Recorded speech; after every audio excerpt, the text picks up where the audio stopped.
Good morning, everyone. Welcome to this week's Breakfast with Boom. Of course, I am your host, MrBooMStickXL. I have an incredible show lined up for you, but I have an even better panel of guests. First up, he is the showrunner for the excellent Dragon X podcast and co-host of the best Xbox show on YouTube, the Xbox Factor. Sorry, that was a cheap plug. My very good friend, the Welsh gamer. Welcome, dude. I feel like we haven't talked in weeks. No, I know it's been too long. When did we last speak? Like 24 hours ago?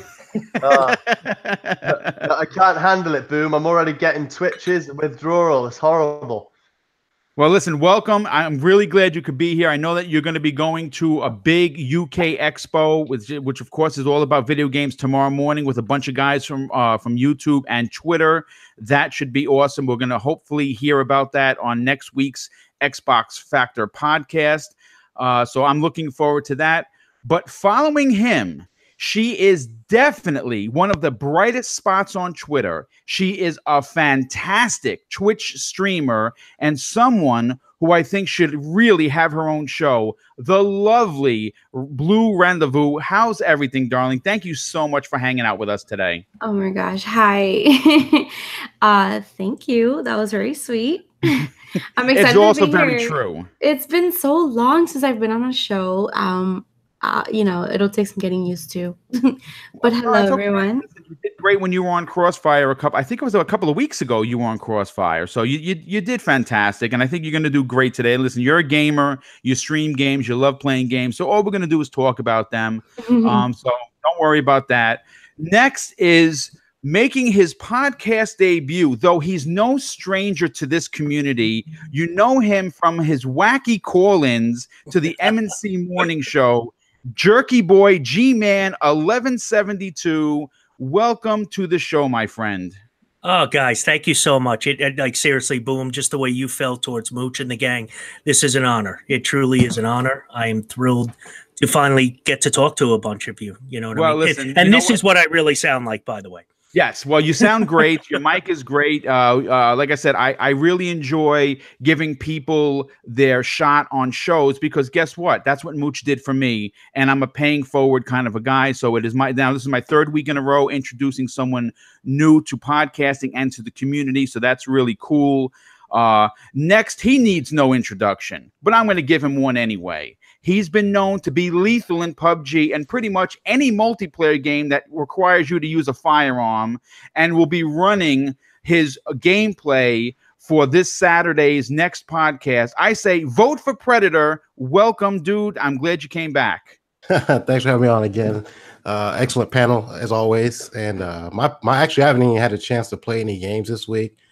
So I got to put some shit together for the podcast after this one. So. Well, listen, you know what? I don't care if you put nothing. I say still vote for Predator. That's the end of the story. I agree 100%. This is a vote for Pred week. Oh, absolutely. Well, listen, we're going to jump right in. I haven't even seen this gameplay. God damn it, vote for Pred. I love it. It's sort of like the PS Classic. All right. Yeah, well, listen, we're gonna get into that. That's gonna be at least a 30-minute block. But you know what? I want to start off with the hotness, if you will, with the first topic. Okay, so here's the thing: Shadow of the Tomb Raider is out, and it's amazing. But as incredible as the game is, it's sitting behind a ton of controversy. Social media, in the form of the ponies who toxify this community, not only downplayed the Xbox One X enhancements, but downright shat on the new title in the rebooted franchise. Okay, so Metacritic has the PlayStation 4 version sitting at a 78. The Xbox One version sitting at a strong 83. It's only 5-point difference, but if you're playing on the X, you know why. Listen, I want to get everyone's opinion on a couple of things, and this is a bit of a loaded question. Being that the salt has been poured into the wound with reports of slow sales and coming in second place behind Spider-Man, a fantastic PlayStation exclusive, of course, what's being left out of the conversation is the digital sales that are not being counted. And you know what? Gaming currently is at $9.1 billion, and digital sales are up 25% over last year. Now, again, this is a loaded question. First, I want to hear your Shadow of the Tomb Raider impressions. Okay, that's the easy one. But here's the second one. Is it time for gaming sales to require that all sales to be included in the MPDs? And that includes digital and physical, because the reports they have been coming out have not been accurate. And I think it really does a disservice to games like Shadow of the Tomb Raider, which, you know, if you read any of the stories, it slow sales for the third game. Are we going to get a fourth? But are they really slow? Because we don't know. I mean, digital is way up. And, you know, when the first Tomb Raider came out, most people were still buying discs. Now, I want to say maybe 65% of the populace have gone full on digital. Predator, I want to go to you on this. First of all, what are your impressions on Tomb Raider? And secondly, does change need to come to the NPD? Brett? There we go. Okay. My phone was ringing, so I don't want y'all to hear all that shit in the background. No problem, brother. Go ahead, go. So the question is about MPDs and Tomb Raider, right? Right. Okay, so I already beat Tomb Raider. I loved it. It was a lot shorter than I thought it was going to be, but I did kind of blitz through it, though. Well, how many hours did you put into it? If I had to guess, I'd probably say about 8. Oh, wow. Okay, that is right. So you really just plowed through. You didn't really do any of the challenge tombs or anything. Yeah, I did them, but like it seems like and I know I didn't do all of them. Okay. But I probably did about half of them. The game says I'm like 70% through with the game. Okay. So I did a lot, but I didn't I didn't try and search through every nook and cranny like I could have, because I know there's stuff I missed, and I can see it on the map, you know. But I love the game. I thought the previous one was better, just because of different environments, and the story was a little bit like, it seemed like I moved around from place to place a lot. This one kind of seemed like it kept me in the same spot, but it was a good game. It was just short, and that was my only takeaway from it. I felt like I should have done more, and I think Rand did a video on this too. Like, you know, he compared the both of them, what he did, and I guess he killed like 3 times more people in the first game than he did on this one. So that's how short it was. Like, it didn't seem like there was a lot of gunplay and stuff in there involved in it. The gunplay was, I mean, I'm only 8 hours in, and I'm really, when I tell you, like, I'm going through it with a fine tooth comb. I will not leave an area until I found everything, and it's just my way of playing. I like collectathons, but I really like the environment. So yeah, I mean, listen, 8 hours is not bad. I'm going to be honest with you. If I was in your shoes and I played through it in only 8 hours, I might be a little disappointed as well, simply because, you know, Tomb Raider is a big name. It's a big game, and this is not from the same team that did Rise of the Tomb Raider. So I don't know if that has something to do with it. But in regards to NPD, you know, every month it is like a flag that's flown by everyone that you know, was like involved with the console war shenanigans, right? My box sold more than yours. I'm better. But I think that the NPDs, you need to grow up, if you will. I think that not including digital sales, why even have NPDs if you're only telling us half the information? That doesn't make any sense. Well, I thought they were including digital with some of these games. You know, I don't know. I know that digital sales was not included in the Tomb Raider ones, so I don't know how that works. I mean, maybe a game has to be a certain, donate a certain amount of money to NPD. I don't know. You know what? The fact that I have to ask that question and I don't know lets me know that even if they did, we're not getting all the information, basically. Right. And I think that the easiest way to track this stuff would be digitally. You would think, you know, you can. But I don't know how that's clicking a button. I would imagine, right? Like, I don't know how that stuff gets reported, but I mean, they do need to get a little bit better with the times. I mean, like, especially like the console sell stuff doesn't really bug me, but I like to see like I like to compare how a game sold on one console to the next, even if they have all the information like the digital stuff. It'd be a nice like little graphic to look at, but at the end of the day, that shit doesn't matter to most of us. I mean, we don't. Right, we're just bragging rights, you know. Right, absolutely. Well, great points, dude. Welsh, I want to go to you next, brother. First of all, have you played Shadow of the Tomb Raider? Do you? And if not, are you intending on purchasing it? And do you think that it's about time that NPD kind of grows with the industry? One, I'll say I haven't played Shadow of the Tomb Raider yet. I have started after yours and Micro's absolute lashing. I started playing Tomb Raider Definitive Edition. Really enjoying it. I've got Rise of the Tomb Raider downloaded ready thanks to Game Pass. Yes. I will undoubtedly play Shadow, but from what I've seen gameplay wise and images and people sharing it on Twitter, it looks phenomenal. Sure as hell can't complain. Like, you know, from where I'm sitting, it looks something that I'm excited to get my hands on. So I'm very excited. But in terms of MPDs, yeah, I mean, God, I mean, I find it quite stupid that they don't incorporate their digital sales already. I mean, that like Pred just said, like they got to get with the times. It's like if next generation we do in fact drop physical altogether and it becomes all digital, they're going to be stumped. What are they going to do? Like it's like right, the month of March, Halo Infinite reportedly has sold nothing. Sorry, guys. You know, we haven't got any paperwork here. There's nothing happening. Like honestly, That's like hilarious.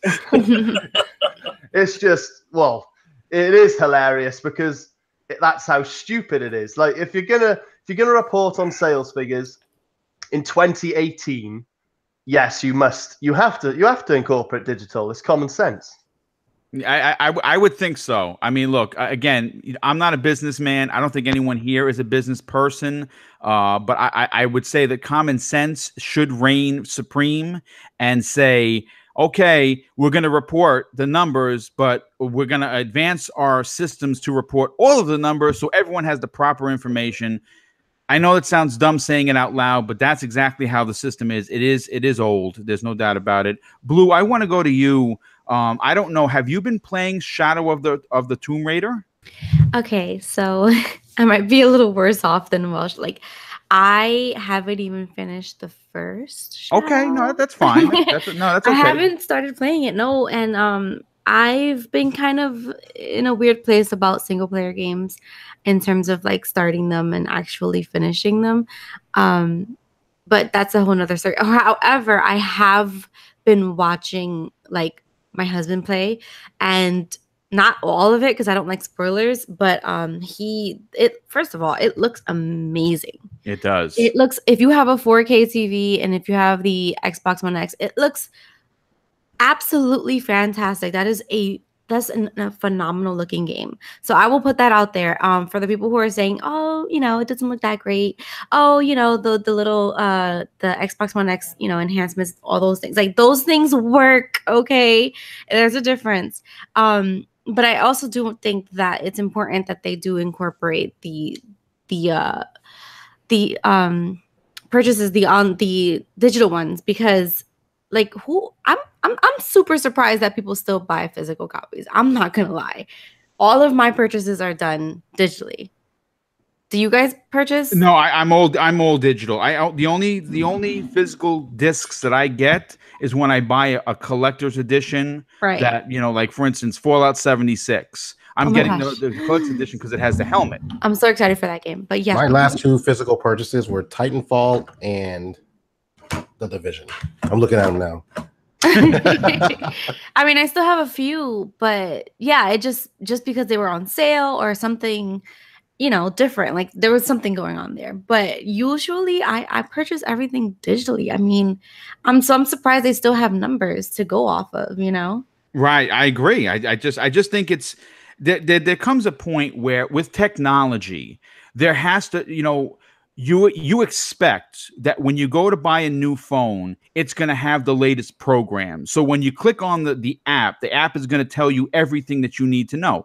Let's say, for instance, you were using your new phone to drive somewhere, and your car that you're currently in does not have GPS in it, and you're using your phone. Would it make sense for them to get you halfway there and just say, okay, work it out from here? You know, figure it out. We're only giving half the map. Well, it's like your GPS on your phone only being compatible with a horse and carriage. Yeah, exactly. Hey, like, come on now. leave my girlfriend out of this, all right? All right, stop that now, all right? But you know what? I mean, look, I agree with you, Blue. I think that the change is definitely needed. I hope it does come sooner than later, because I don't like seeing a game of Shadow of the Tomb Raider's quality get beat down by the press, who normally only reports half of the news, but they're literally reporting half of the news that they got from the MPDs who only report half of the news. So I just find it's just silly. G-Man, I want to go to you, dude. Do you first of all, are you playing Shadow of the Tomb Raider?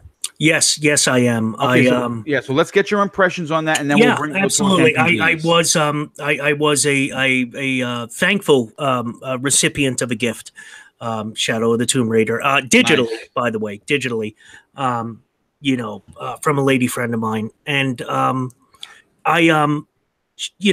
she's a gamer herself, and she knew I loved this Tomb Raider reboot since 2013, and I played the first one on PS3. I'll have you know. But I agree with Predator. To piggyback off it, I do think Rise so far is better, and I've put in a little bit more time. I haven't finished it like Predator did, but I'm more than 8 hours in. As you are 8. Right. I do like Rise better for, like he said, you got different locales. This one to me, and don't get me wrong, unlike other people, I mean, this is the gaming community in a nutshell. The first Uncharted, according to the popular opinion on Twitter or YouTube, sucks. The game doesn't suck. You want to play a game that sucks? PlayStation 2, Chicago Enforcer. Go get it. Go put it in. Go ahead. Try it. You want to see what sucks? Go try that game. Seriously. It's a 2 out of 10. I think it's got a 27 out of 100 on Metacritic.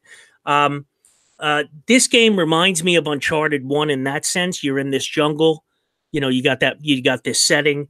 But it is better than the first Uncharted. I am enjoying the hell out of it.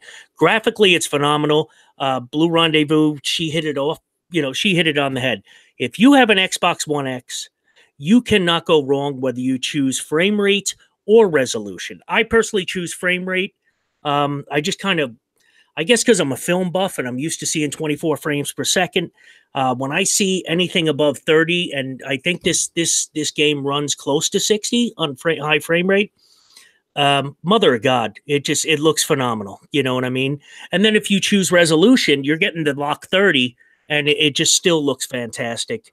The action is good. Yes, there is less combat, but the tombs, the crypts are easy. I will say that. Yes. The crypts are easy, but the tombs have puzzles that literally make me stop and say, wow, why am I not getting this? They are very elaborate. There's no doubt about it. Yes. Right? The crypts are things you can walk through. You push open the crypt, you get like a new pair of boots. You know what I mean? But the tombs, you're just like, wow, you got me thinking here. And I love that about gaming. I do. This is why I prefer gaming over watching television. I'm engaged. My brain is working. You know what I mean? So I'm really enjoying it. As far as real quick, review score wise, I've been a long time poster on GameSpot System Wars forum, like 12 years posting in that place. Wow. Carrying the fanboy wars because it's just fun to me. I love to tease other people, and they tease me, and we have a good time. I don't take it seriously, and a few of my friends don't. Some people do, but that review on GameSpot.com is an absolute joke. It's disgusting. Isn't it? It's like when I read it, when this guy's talking about more of the same, I was just like, well, that's such BS. Did you guys not play Uncharted 3? Exactly. You know what I mean? I was like, that was basic. Oh wow! Instead, we got like a 9. I got a 9 out of 10, and I was why? Because I got into a fight in an English bar in a tuxedo. Get out of here! You know what I mean? That's stupid. You know what I mean? I mean, come on.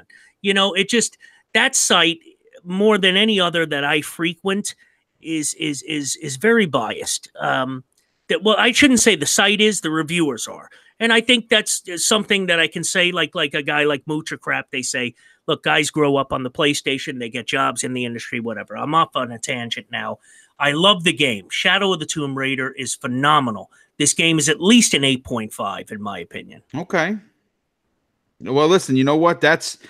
I think that's a proper score. You broke down why you like it. You explained what you didn't like about it, and you know what? That's how you do a review. You did a 1 minute review, and your 1 minute review was better than all the words that banana head from GameSpot wrote. Where he gave a game that is getting 9s and 8s from everyone else. They gave it a 6, but whatever. That's fine. Let me just say one thing. Last year, a game that was a personal game of the year contender last year for me was Prey. I don't know if anybody else played that. Yeah, that was a fantastic game. I loved it. It was like this generation's BioShock. Yes. And again, GameSpot gave it a 6 out of 10. Like what? And they were the outlier. They are the outlier. They really are. And you're like, what are you doing? You really shouldn't go to work drunk. That's just, you should. That's the way it works. Yo, G-Man, can I just say, though, that your mini review then was so compelling and so well said and well thought out. And it just goes to show that some of these guys who review these games on a professional level, they get paid to do this, should not be in those positions. Because, what Boom was saying about that review and what you were saying about that review, and how they just so blasé say oh, it's just more of the same, it's just this, it's just that. It just reminds me of when they when IGN gave Gears of War 4 pretty shorty reviews because it had too much A button bashing, when that's heavily to do with the game, with the wall bounce and stuff. Oh, yes. Well, can I say one thing in response to that? And I love Spider-Man, by the way. I think the Spider-Man game is fantastic. The only thing that they instead of pressing triangle in Arkham to do a counter, they moved it to the circle button. Is that what you want Gears of War 4 to do? Instead of A, move it to the X button. It's still the same gameplay mechanic. Get out of here. That's stupid. You know what I mean?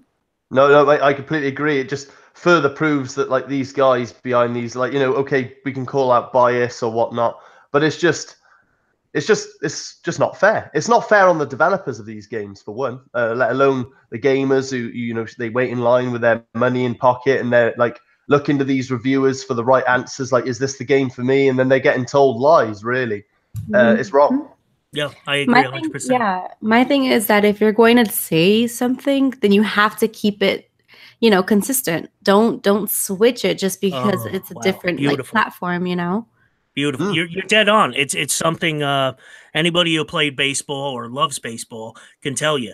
Nothing you hate more than an umpire with an inconsistent strike zone. Oh my God, yes. Just be consistent. If it's if low and away is a strike for the Boston Red Sox, it better be for Lou Severino too. You know what I mean? That's the bottom line. Come on. It just makes it so much more frustrating, when it happens. And you're like, what the heck? You're like, that you just called that a strike. No, I agree. And it bleeds into game reviews too. It's just I see, look,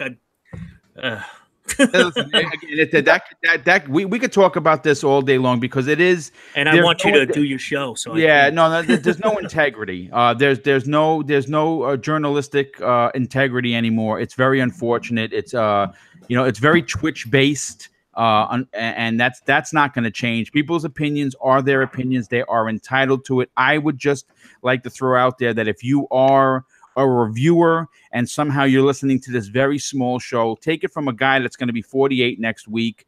You gotta, I'm getting up there, dude. I know it's listen. Oh, come on, you it is what so it is. Bad. Why did you react that way? That's so... Fred, you just you could have just sent them a card. What are you doing? You know what I mean? I'm gonna be 46 in 2 months. Listen, I like being the old guy in the room. I have experience, so that's perfectly fine. But you know what? First of all, I have to do 2 shout outs, and I have to pay the bills. First of all, Jay Zayas, a very good friend of mine, with the $5 super chat. He says, another home run show. Thanks, Boom. And then Andy Mack, a good friend of mine, who I really enjoy having on the show, also with the $5 super chat. He says, hope everyone is having a great week. My hip flask is full, and he's ready for EGX, which is the big show in the UK. So good. Thanks for the super chat, guys. But you know what? I just want to, before we go to the next topic, I want to get your opinion, G-Man, on this, because you're opinionated, and I really do like that. Do you think that it's time for the MPD to include everything every month, not just when they feel it's necessary. Oh, that's right. I'm sorry. I didn't chime in on that. I apologize, everyone. No, that's okay. Let's go. Yeah, I have been a long time believer of this. You need to. I started going digital when I was stationed at Fort Sill in Oklahoma, and we did deployment training with 1st Infantry Division over at Fort Riley, Kansas, and like I literally was like, just like I was using another soldier's Xbox. Just, remember you could sign in with your gamer tag, and Yes. I would just download something that was in my my digital lineup. You know what I mean? And I could play it then. You know what I mean? So I was jumping into digital back then. And then I came home 2014. I had a buddy of mine. Excuse me. I'm sorry. I had a buddy of mine build me a PC, and you want to talk about how stupid I was? He built me this PC for one reason. I wanted to play the Witcher series the way you play Mass Effect. Only on PC can you carry over the save files like you could Mass Effect. Right. So by the time you get to Witcher 3, your Geralt of Rivia is completely individually based on your choices from the first 2 games. You know what I mean? So I had him build me a gaming PC, and I'm telling you, I haven't turned that thing on since like 2016. You know what I mean? Because I don't care. Look, I know. Oh my God, hey, you're choosing the lower version of games. Yeah, I know. You know what? I got it. I'm choosing the lower version of games. Sometimes I go to McDonald's too. It's not the best food. I get it. But this is my point. You know what I'm saying? This is the deal here. I changed to buying digital because I went out and I bought a 4 terabyte external hard drive. Why? Why would I continue to buy physical? I spent $60 on this 4 terabyte hard drive. I'm filling that son of a gun up. You know what I mean? That's what I'm going to do. It's so easy. And with a company like Microsoft, your games are there forever. I own games digitally on the PS3. I own GTA San Andreas and Vice City from the PS2 quote unquote classics. Guess what? Both of them are on the PS4 PS2 classics. They expect me to pay $15 again for them. Right. No, thank you. So yeah, I think you should count digital sales. I don't understand what's so hard about it. NPD does count Steam sales, so they're already counting some digital. What's the holdup here? Yeah, I'm not exactly sure, but I am gonna say I will finish up with this. Change needs to come, and not to fan the flame wars with plastic boxes. Just if you're gonna put out the information, make sure it is all of the information, not just the part of the information you were able to get your hands on. I mean, that's how I run the show. If I don't have all the information for a topic, then I'll just skip the topic or keep digging until I find it. But you know what? Let's move on to the next one. This is a big one. This has been the hot topic on just about everyone's show. The PlayStation 1 Classic Mini coming from Sony, who is apparently looking to cash in on the retro gaming trend that dominated 2017 and continues deep into 2018. Now, here's the thing. The Sony PlayStation Classic Mini console that was revealed includes 20 PlayStation 1 games. The $100, and that's where I'm starting to take a deep breath here. The $100 price tag, it comes preloaded with 20 games. They've only shown 5 games, and you know what?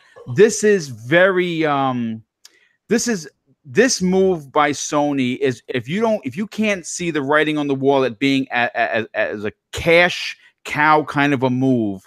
Let's pull back a story from June 6, 2017, where Sony's head of global sales, Jim Ryan, was very clear during an interview on their Gran Turismo event, where he I quote, said, here's okay, this is what he had to say on the matter. I want to give the exact quote because there's substance to it. The take isn't about backward compatibility or about what Sony plans to do with its library of classic. It cuts to the heart of the appeal of older games in general. When we've dabbled with backwards compatibility, I can say it was one of those features that is much requested but not actually used. Okay? And this is what he goes on to say. understandably enough, but he does again. Let me just continue. He's while talking about the PlayStation 1, the PlayStation 2, and PlayStation 3 games that were there at this event, he said, and I quote, "These games look ancient. Why would anyone play this?" So, okay, now we have a head guy of Sony just a year ago, as it's a little over a year because now we're obviously going into October after next week, in June of last year, saying that why would anyone play games that are this ugly? Okay, now I'm going to go to you, Predator, first on this one. The PlayStation Classic, priced at $100, comes with 20 games, and so far they've only revealed 5. And I'm just saying this because I don't know what the other 15 is. But when you're going to announce something, okay, this is marketing 101, and usually Sony is really good when it comes to marketing.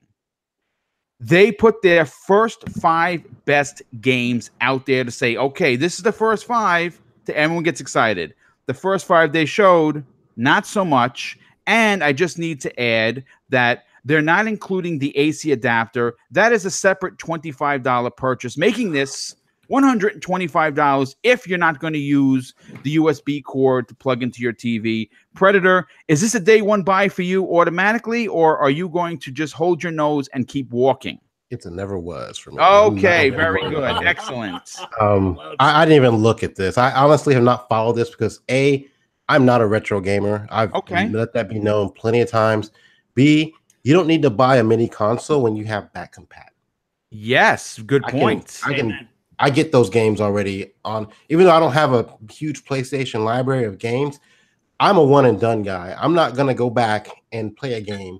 It looks like old school shit to me, what I call it, based off of the shit that I'm playing, like Tomb Raider. Like that game looks better, you know. Like, because keep in mind, like those games still have the same mechanics, like the same janky ass mechanics they had when you played them 20 years ago. So, yeah, it's cool to have, and I'm not a huge back compat guy either. I've always said that most people have maybe 5 games in their library they remember as a kid they would love to have back again, but they probably don't even play them when they get them, you know.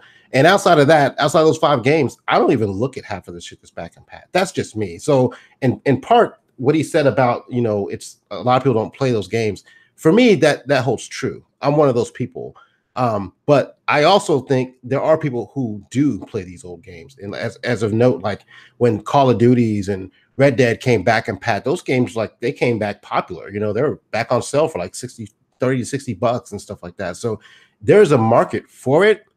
And it's funny that they're doing it now, you know, after you see it's a cash cow, you know, like they can make money off of it. So now they're doing it. You know, and coming out December 3rd on top of that. Oh, I don't know. Is there a holiday in that month or several holidays? I don't remember. I mean, I can't knock their hustle. You know what I mean? Like if I could do this, I'd do it too, because it's a moneymaker, you know. Yes, but yes. I mean, so we can't knock it because, like, and you know, it worked for Nintendo, it's gonna work for Sony, and Microsoft will probably never do this. I don't think they have to with the original Xbox, like, because of back compat. You know, I don't think they'd ever have to go down that road. Well, I actually am curious about the other 15 titles, though. Yeah, I don't know if they look anything like what they've shown so far. It's not going to be a good sale. I mean, they should have revealed all 20 games. But listen, let me just pay the bills real quick. First of all, Josette Rivera, aka Boom's wife, who has been the biggest supporter with the $20 super chat. She is absolutely amazing. She's supported me since the beginning. So, honey, thank you so much for that. Cute. Lethal Papa with the $10 super chat. I've talked with Lethal for what seems like years now. I've never really met him. He is definitely the enforcer on Twitter. I love his stuff. Thank you so much for the $10 super chat. And Jay Zayas once again says, I wasn't aware that it was your birthday, so here is a birthday gift for your $15 super chat. I want to just say what Lethal had to say. Great topic, great panel today. Boom. Thank you, Lethal. You're been a big supporter. And Jay Rivera, hello, everyone. Hope you're having a great day. Happy early birthday to my darling Boom. Yes, honey. Thank you so much. You rock. I could not do what I do if I didn't have the support of this amazing community. So thank you for everyone for that. But Welch, I want to go to you next, dude, on this. I don't want to say that it's insulting. What I want to say about the PlayStation 1 Mini is that I understand as a company they want to make money. But what I have a real problem with, and I think everyone on this panel is going to have to at one point or another chime in about this when I get to you, because I think it needs to be talked about. The running joke with this, with the pony community, and again, you have to remember, I'm not talking about the PlayStation user base, because they're just gamers, and most of them could give a flying shit what plastic box wins, right? They just playing their games and they're enjoying them. But there's an offset piece of the community, and that goes for every console. That goes for the Xbox, the Nintendorks, and the ponies, right? Well said, Boom. Well The said. Nintendorks. Yeah, I've never heard that. That's awesome. Yeah, I mean, listen, it's in every community. You can't just talk about the ponies and not talk about the Xbox, because there are plenty of people that I would not even have a conversation with on the Xbox side that are so outrageous that I'm embarrassed. So I have to throw that out there. But Welsh, you and I talked about this yesterday. We've talked about this privately. It is really ironic and almost comical that the pony community that has been bashing backwards compatibility and saying that all we do is play old games, their Twitter accounts have been literally poured on with gasoline, and they've been touting how incredible this PlayStation 1 Classic is. What is your take on this? Well, I got quite the mouthful. Are you ready? Yes, please, go on your rant. I love them. Well, first I'd like to start by just throwing a few quips out there. You know, like sayings we've all heard, like live and let live. Boys will be boys. In this particular instance, ponies will be ponies. And that is never going to change, unfortunately. Like you said, you just pointed out just one case of hypocrisy. The hypocrisy in this whole situation is just absolutely dead out of control. Jim Ryan's quote, backwards compatibility is not used much. It just shows how out of touch he is. He clearly is the wrong man for the job. You know, it just... So many, like, again, cogs spinning here, Boom. Sony were the ones that decided for the gamers now. They didn't even get a say that playing old games were no good unless it was behind a paywall, obviously, with like PS Plus and all that. But that's for another day. That's another conversation. Welsh, can I just say one thing? Sony also decided EA Access wasn't a good value too. Go ahead. Mate, you literally, I'm not even joking. If you were here, we'd be having a laugh and chinging glasses. No, we'd be drinking pints. That's what we'd be doing. My next point was literally exactly the same as when they said EA Access was no good. They've decided for the gamer on more than one occasion that these absolutely incredible features, which gamers are asking for and are popular requests, are no good for you. And thus the ponies take that narrative and they spit it out in tenfold, like they're getting paid commission for every tweet on the Twitter timelines. It's been going on for years now, and as sickening as it is, I've grown very numb to it because it's just become the norm. But really, in reality, all these like blind ponies that defend this shit, it's a huge slap in their face and the PlayStation community, as they will not. Sony refused to give them a true backwards compatibility feature, but they'll happily make them pay $100 for 20 games. But this is the kicker. For the same price, you can buy Xbox Game Pass, which has over 150 games concurrently, and quite a large portion of said games are backwards compatible, including OG Xbox and 360. So you're getting more bang for your buck over on the Xbox side. And then if we go over to the other side of the fence again, to the SNES Mini, that's $48 or £48 in my country. And you get 30 games. So while I still think that might be a little bit too much, but regardless, like, this is a disgusting, disgusting deal. It's crap. Oh man, honestly, I'm not trying to poke fun, but the hypocrisy just sets in stone. Like, let's just talk about the community for 1 second. When Phil Spencer announced on that stage, E3, what was it, 2016 or 2017, he said the words, today, you'll be able to go home and you'll be able to play your OG and 360 titles for free on the Xbox One X. And all we heard was, haha, Xbox, wants to play, Xbox gamers want to play old games, Phil Spencer sucks, Xbox sucks, we all heard it. Now, Yoshida, Jim Ryan, these cats over at Sony have come out and said, for those who want backwards compatibility, screw you guys. Here's a box for $100 with 20 games on. Enjoy. Every pony and his dog is saying, Yoshida, can you be the best man at my wedding? They're absolutely in love with him over it. It absolutely blows my mind.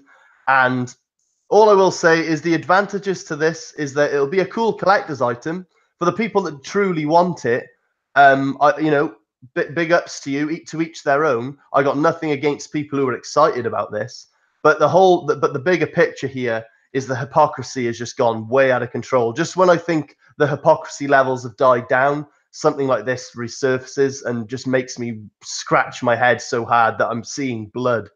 It's just crazy.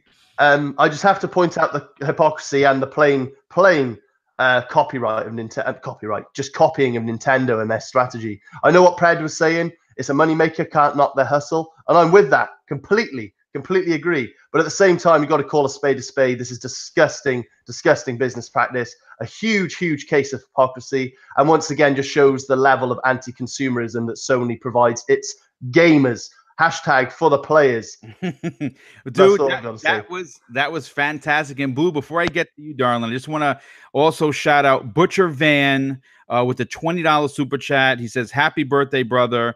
And the $2 super chat, which is just as good as a $20 one, Chaos Theory, waiting for the N64 Classic. And guess what? I would probably buy the N64 Classic because I am a Nintendo dork and I like their stuff. I've always been a fan, but I want to go to you, Blue, on this. You know, this comes out of nowhere, and you know, again, everyone in the panel so far has talked about it. You know, the running joke for Xbox fans for what seems like this pretty much entire generation since Phil Spencer did say that you can play 360 games, and now, of course, OG Xbox games, which is just blows my mind that you can do that. They want you to spend $100 on games that you could probably pick up for like maybe $2 a piece if you wanted the disc. But here's the problem. You can't pop your disc into your PlayStation 4 and play it. You have to buy this. What is your take on this PlayStation 1 Classic Mini? I mean, so it's just weird, like Walsh was saying, like if you guys don't want backwards compatibility because of the whole like, oh, gamers don't want old games, but then you come out with this, it just kind of makes you seem like you are just in it for the money. You know, I personally won't purchase something like this because I don't play old games. I'm not a nostalgic gamer. Like I know that there's a lot of people who are they're super into just like playing the old games that they used to play when they were younger, which is cool. That's awesome. But I personally don't think that I would pay money to play something that's so outdated, I guess is the best way to put it. It's not for me. And I honestly, it's definitely the same as, you know, what Nintendo did, which is fine. Right. Except for the fact that they talked all this crap about, you know, no one wants to play old games, and kind of like it seemed like the idea that Xbox had was like, that's silly, you know, and then they go and do this. It doesn't seem right. There's a lot of I guess going back on what they would say before or whatever, and that just seems to me, and I'm not a fangirl. Like I like playing games no matter what platform. I have an Xbox, right. I have a PlayStation, I have a PC, I play on everything. However, Sony just doesn't seem to be there for us. They seem to be there for them. And yes. I see this a lot with like their business decisions, with, you know, the horror stories I hear about, you know, people having issues with customer service and things like that. It just seems like they do what they want to do to make money. And they're a business. Like that's what they do. So that's why I don't understand why people are so diehard fans of them. Like I'm just like, they don't care about you. So maybe just make decisions that, you know, aren't going to be like, oh yeah, I'm going to do this so that they can make more money, and make decisions that are for you. You know, like if someone comes up to me and says, I'm going to buy this, because I'm a big fan of these games. Oh, I remember when I used to play when I was younger. All this stuff, like that's fine. But if someone comes up to me and says something like, I'm going to buy this because it's the greatest idea in the world, you know, there's those people who are just so oblivious. Like, really? Because Nintendo just did that. So was that the greatest idea when that happened? Because there are people who are Sony fans who are loving this and who actually hated the fact that the NES was coming out, you know? So I'm just like, I'm so confused. Yeah, I don't know. It's like, again, it's the old double standard. You know what I'm saying? If it's not Sony putting it out, it's shit. But if Sony's putting it out, they're holding it up into the heavens like it's the greatest thing since sliced bread. Yeah, well, that's unfortunate. But you know what, G-Man, I want to get your point on this because I know that you have a lot to say. Obviously, $100 is a bit of a steep price point. I get that it comes with 2 controllers and it comes with 20 games. It does not come with the AC adapter. I think that's a big fail in itself. You want the thing to be powered on, but you're not including the power plug. You have to literally plug it into your TV through the USB. Maybe you have an extra one. Maybe you don't. I don't know. I mean, I know that my USB ports are taken, so I'd have to get a switch box for it if I wanted to play it on my TV.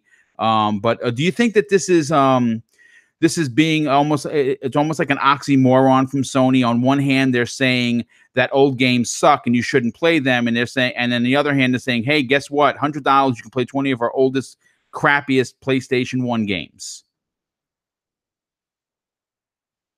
Oh, he's on mute. Okay. Well, listen, you know what? We'll come back. You said crappiest, and you said crappiest games. That's so mean. Yeah, well, I mean, listen, what they've shown so far. I apologize. I didn't even know I was on mute. Yeah, it's okay. God Almighty. That's it. He's never going to be invited back. No, listen, dude. Trust me. If that's your only Boo Boo Live on, I do it all the time. Yes, we all do. It's life. But listen, G-Man, what's your take on this, dude? I mean, I listened to you. Yeah, no, I was listening, and that's what's funny. I actually started talking, and then I was just like, "Holy shit!" I'm sorry.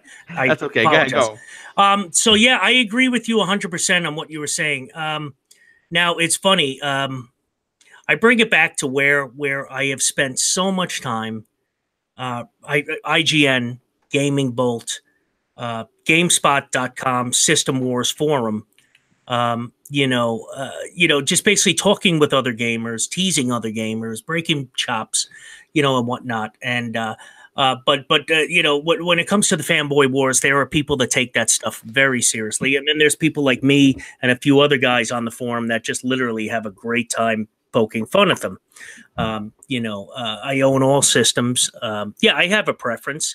I also have a preference of ice cream. I like mint chocolate chip. I'm not going to turn down rum raisin, though. You know what I mean? Right. It just, get over it. When it comes to this thing, what I laugh at most is like what I saw on Twitter. Did you guys see that tweet? Was it yesterday that Shigeru Miyamoto put out? No, I missed it. Yeah, he like put out it was a beautiful picture. It was like a meme. It's a picture of a kid, like I'm talking like 4th grade. He's leaning over his desk to see over the kid in front of him's shoulder while they're taking a test. And the kid in front, it says Nintendo. The kid behind him trying to cheat says Sony. And Miyamoto basically just put, PS1 Classic. And then coming from that guy, first of all, that guy is an icon. Yeah, right. He's one of the nicest human beings that are probably on this planet. And you know what? I mean, you're 100. I have to look for that. Please, if you find it, send me that tweet. I want to see that. I'll have to retweet it over to you, dude. It was funny because I read the thread afterwards, and there were ponies in there, just like, well, what about Atari's Classic that came out before the NES Classic? What about? Look, can I just explain something? Can we all stop being disingenuous and BS artists? Can we do that? I understand the Dreamcast had online before the original Xbox, but the Xbox made it standard. Correct. You know what I mean? Right. Okay. It's the same thing. It's the same thing. Yes, there was a Sega third-party made, by the way, console with 80 games before the NES Classic Mini. Got it. As far as technicalities go, the NES Classic Mini wasn't the first. But Sony wasn't making the PS1 Classic after the Sega one came out. They waited until the SNES came out. 2 consoles by Nintendo. That's when Sony said, wow, maybe we should get in on this. So yes, they are copying Nintendo. Stop lying to yourself. Stop doing this to yourself. They didn't get involved until they saw the money and the popularity of the Nintendo one. And again, GameSpot.com says it's the greatest business move in history. How can you call it the greatest business move in history when only, 1/4 of the games has been revealed? How do you know the rest of the games aren't trash? It's like, there's so much sucking up to Sony in the media that it drives me nuts. And people are like, oh, that's usual. You guys all claim that chips are stacked against you. I'm not claiming anything. The evidence is out there. You know what I mean? It's a joke. This system is a joke. It's a complete copy. I have no interest in it because I have a 60 gigabyte 2006 fat PS3, which plays PS1 and PS2 games. Oh, nice. Not to mention, there's no reason a PS4 can't play digital copies of PS1 games. Yeah, 100%. Plays PS2 games. Right. G-Man, sorry to cut you off, dude, but are you telling me that the PS3 currently plays PS1 and PS2 games? The fat one, the original one, was backwards. Not even just that one, Boom. So in I'm sorry, get a little history lesson. In June of 2007, remember the PS3 came out at $599 and $499. There was I was there day one. You remember, right? Yes. I got the 60 gigabyte, the $599 one. I still have it. I'm looking at it right now. That plays both PS1 and PS2 games, and so does the 20 gigabyte. So then and that come out in November of 2006. And then all of a sudden, they realized, wow, we're not selling very well. I guess we were a little bit too cocky. So then they made a 40 gigabyte that could not play backwards compatible, and they sold it for $400. But eventually they released an 80 gigabyte, and they copied Xbox. No more putting the engine of the PS1 and the PS2, not engine, but the chip. They just went with software emulation. Right, that is correct. And they made an 80 gigabyte BC, which does not play every game, but it plays 3/4 of them. And so what are you crying about? You know what I mean? Come on. Right. And they put that out. So like every PS3 had some kind of backwards compatibility. Not to mention your PS2 could play PS1 games. Yes. My PSP could play PS1 games. You're telling me you can't make a PS4 play PS1 games?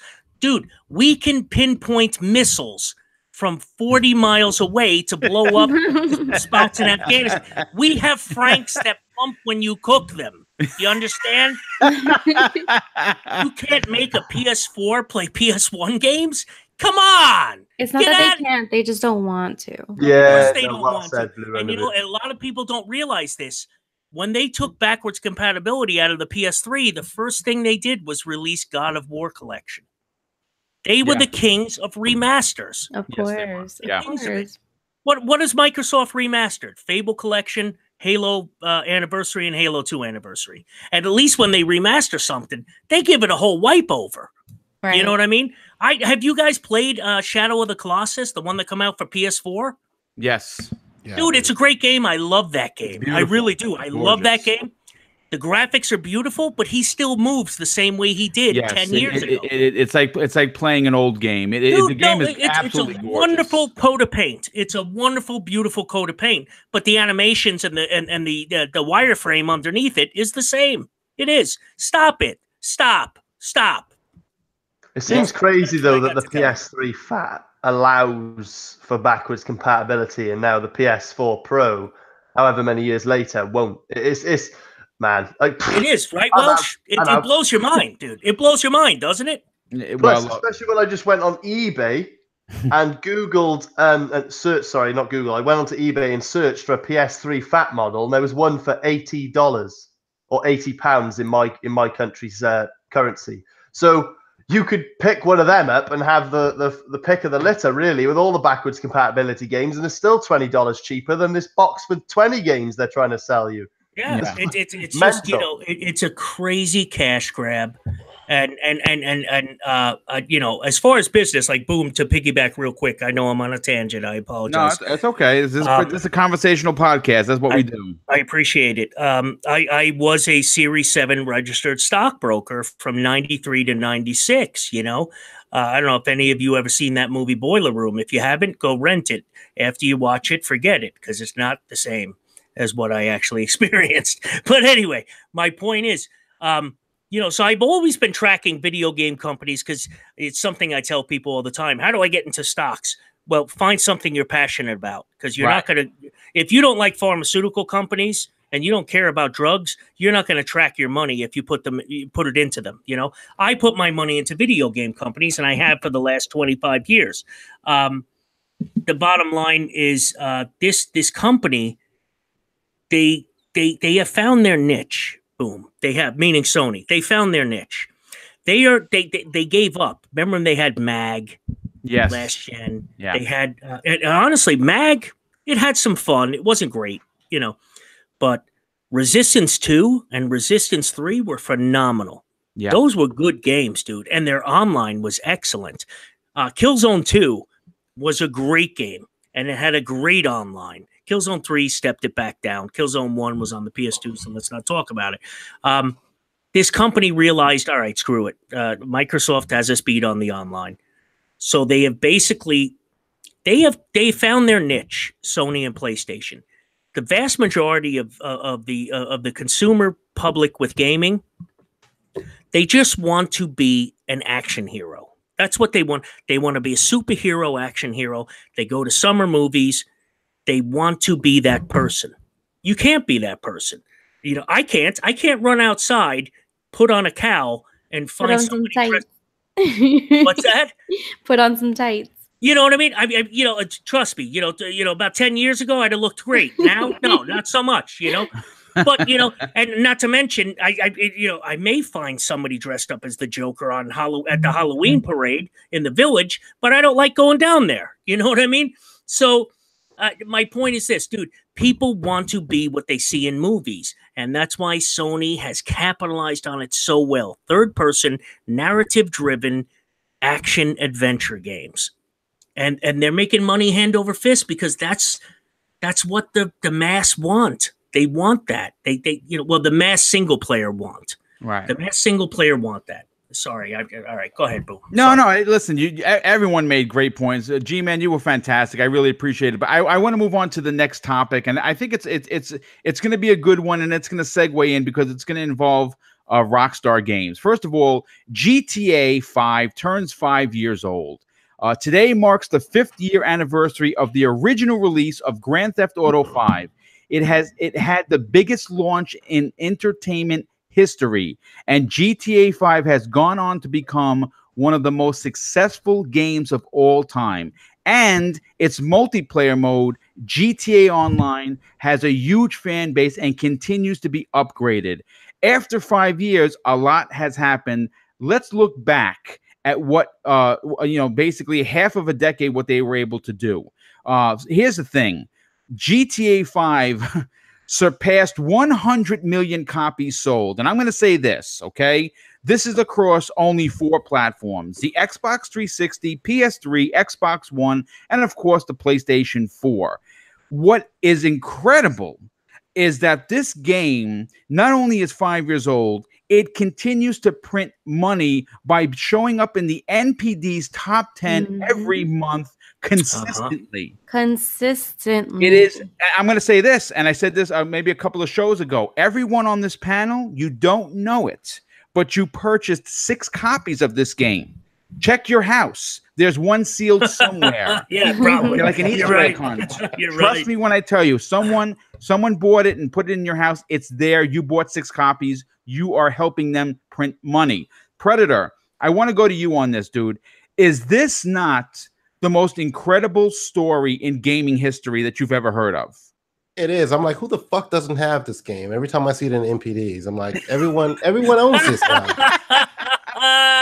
I'm it's like, the truth. It's almost like, you know what I mean? It's like, wait a second, who doesn't have shoes in America? You know what I mean? It's crazy. I'm just like blown away that this thing is still showing up in the top 10. And like Blue was emphasizing, consistently showing up in the top 10. And it's like, and the funny part is, I don't own a copy. I had one. I have no idea where it is. Like you said, it's probably in a drawer somewhere. But I actually had this game, and I don't have it anymore. I think my stepson stole it from me.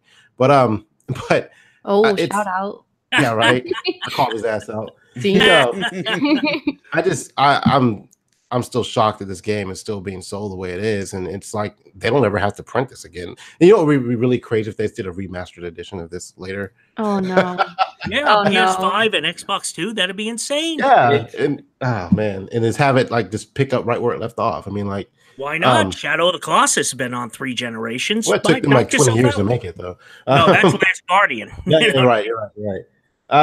Yeah, it's amazing. This game has been doing what it's doing. I don't think we'll ever see anything like this again.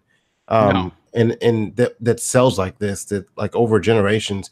Maybe the good part of it is that it's sold on the previous generation, and then they brought it back out for the second generation, the second half of the generation. So maybe that's what helped it, but it's still showing up in NPDs. Now I don't know who's buying this now. Like, I don't know, someone's just hoarding them in a corner somewhere or something. But like, I know. I mean, You know what I mean? it's crazy. It's just crazy that this is happening. I don't think we'll ever see this happen again with the game. I'd be surprised. It is a phenomenon that has never been seen. Is it on Switch yet? What's that? Is it on Switch yet? No, but listen, I would not be surprised if somehow or another it does get on there. And you know what? That would be another 5 million sales. Just going to throw that out there. Welsh, I want to go to you next, dude. Grand Theft Auto turns 5, but it doesn't matter. The old man in the room, and that's considered old man, years as a gaming, title. It turns 5, but it's still showing up in the top 10. Are they including drugs in every purchase of Grand Theft Auto 5? I think you might be onto something there, dude. No, it's a laughing matter, guys, but I think he's onto something. Boom, you've blown my cover, man. This was a covert operation to get rid of You found the catnip for human gamers. Yes, there you go. Rockstar, you've been exposed. You've been exposed. You know, it's not necessarily a drug. It just makes you eat and play Grand Theft Auto 5. Mate, that's the thing, right? When you talk about GTA, I have grown up watching my older brother play GTA, and then when I was old enough to pick up the controller for myself, it's a game that like I've always appreciated, but was never a huge fan of. But like with that said, I am also an owner of GTA 5. It just seems to not matter. You could have grown up hating GTA, and I think you would have bought a copy of GTA 5 at some point. No, it's an amazing feat. It's really impressive, really, really quite impressive. All I can say is obviously a huge congratulations to Rockstar. And I do wish them all the success in the world, especially now more than ever with Red Dead Redemption 2 on the horizon. I just hope that as a company, they continue to set the bar so high that it inspires other developers to reach, those heights, because they are doing things that like I think most developers would literally bite their left arm off to do. Right. All I will say though, Pred, not calling you out like on a personal level, dude. Me and you, we're cool, man. But I do disagree with you when you say that this is like the only thing. I honestly do think if this is the level of success GTA 5 has had over the last 5 years, if I was a betting man, I'd go to say that Red Dead 2 will have the same, if not a much bigger level of success. No. I do. All right. You know what? I'm sorry to cut you off there, Welsh. I'm sorry, but you know what? I got to chime in. This is where I guess this is the what's the word? This is the influence of listening to Mooch for like 2.5, 3 years. You know what I mean? I got to cut you off for one reason, dude. Red Dead is for us. Red Dead is for us. It's phenomenal. It's like, look, I grew up on a steady diet of Clint Eastwood Westerns. You know what I mean? I want to be the man with no name who rides into town. You don't know if he's real or if he's a ghost come back from the dead to get revenge. That's what I want to be. And that's what Red Dead fills for me. The online can be fun for a little while. There's nothing that compares with GTA because guess what? There's no radio on a horse. You know what I mean? Jets. Oh no, I get that. But then what I'm saying is like this generation being that they've made Red Dead 2 to cater for this generation. That the networks are much bigger with the Azure servers and the cloud and all these other things. And once you're online, the physics and the reality of the Western life doesn't have to apply. Like you could have flying horse and carriage modes, like when you have flying. You think so, dude? Do you really think so? I'm Think- like, I'm not fucking with. I'm sorry, Boom. I That's okay. apologize. That's okay. I'm not messing with you. You think so, dude? Because like to me, it's like the whole Old West thing is going to hold it back from being bigger than GTA 5. I think GTA 5 is eclipsed by GTA 6 because you'll have the next generation of gamers who are now listening to Lady Gaga's 8th album and whoever these people are making. Look, you know, I don't know. Look, what do you mean what? Come on, Blue. You don't got to throw me under the bus.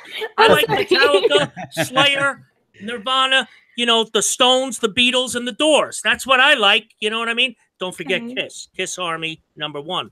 You know what I'm saying? So, I mean, you know, I just don't think a Western is ever going to touch a pop culture phenomenon like GTA. That's just my opinion. Well, you know, look. That. Oh, sorry, Boom. Sorry. No. Please go ahead, Welsh. All I was going to say is I completely get what you're saying, and that'd be the most probably common sense approach to this game because it's a Western versus a very modern, open, different type of game with GTA.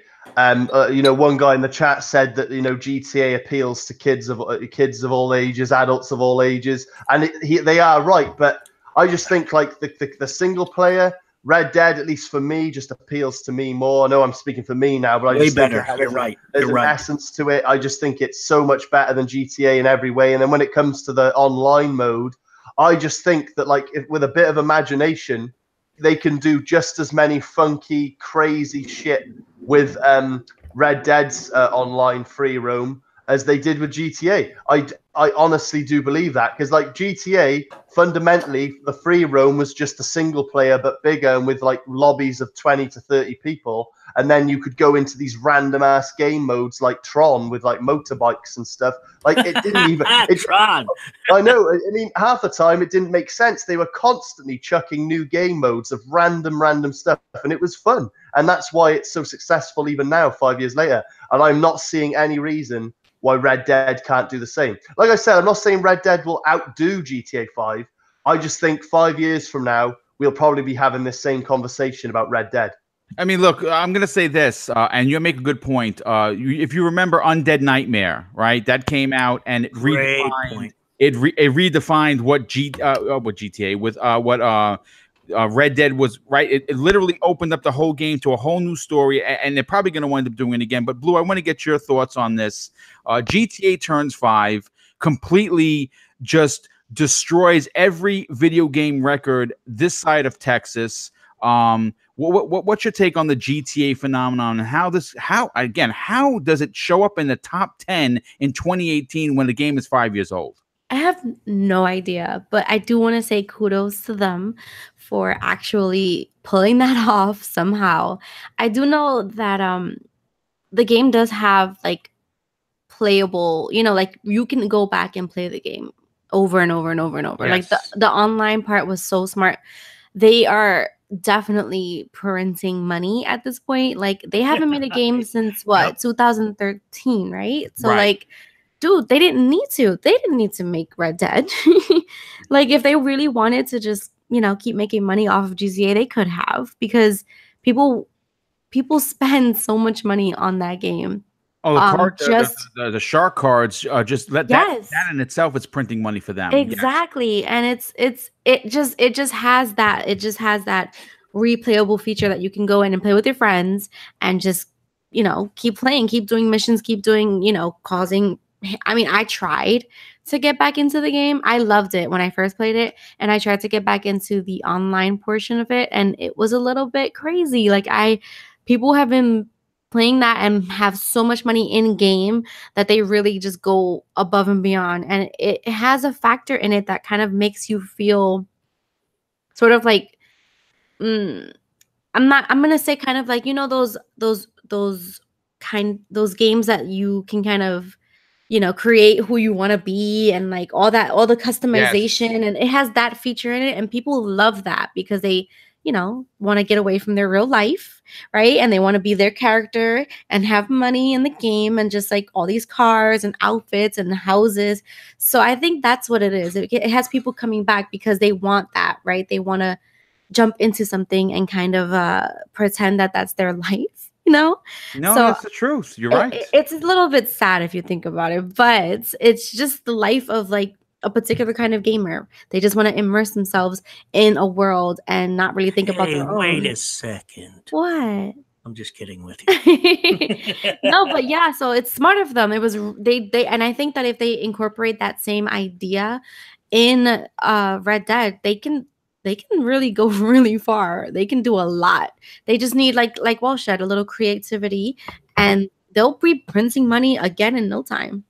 No, definitely. Listen, before I go on to the next topic, I just want to do another shout out. Shan786 with the $5 super chat. I really appreciate that very much. I had him on the show last week. He was fantastic. But you know what? We're gonna segue into Rockstar Games once again, but this time we're going to be talking about Red Dead Online for Red Dead Redemption 2. And Beautiful. Guess what? It was just announced, and this show and the internet is going to melt.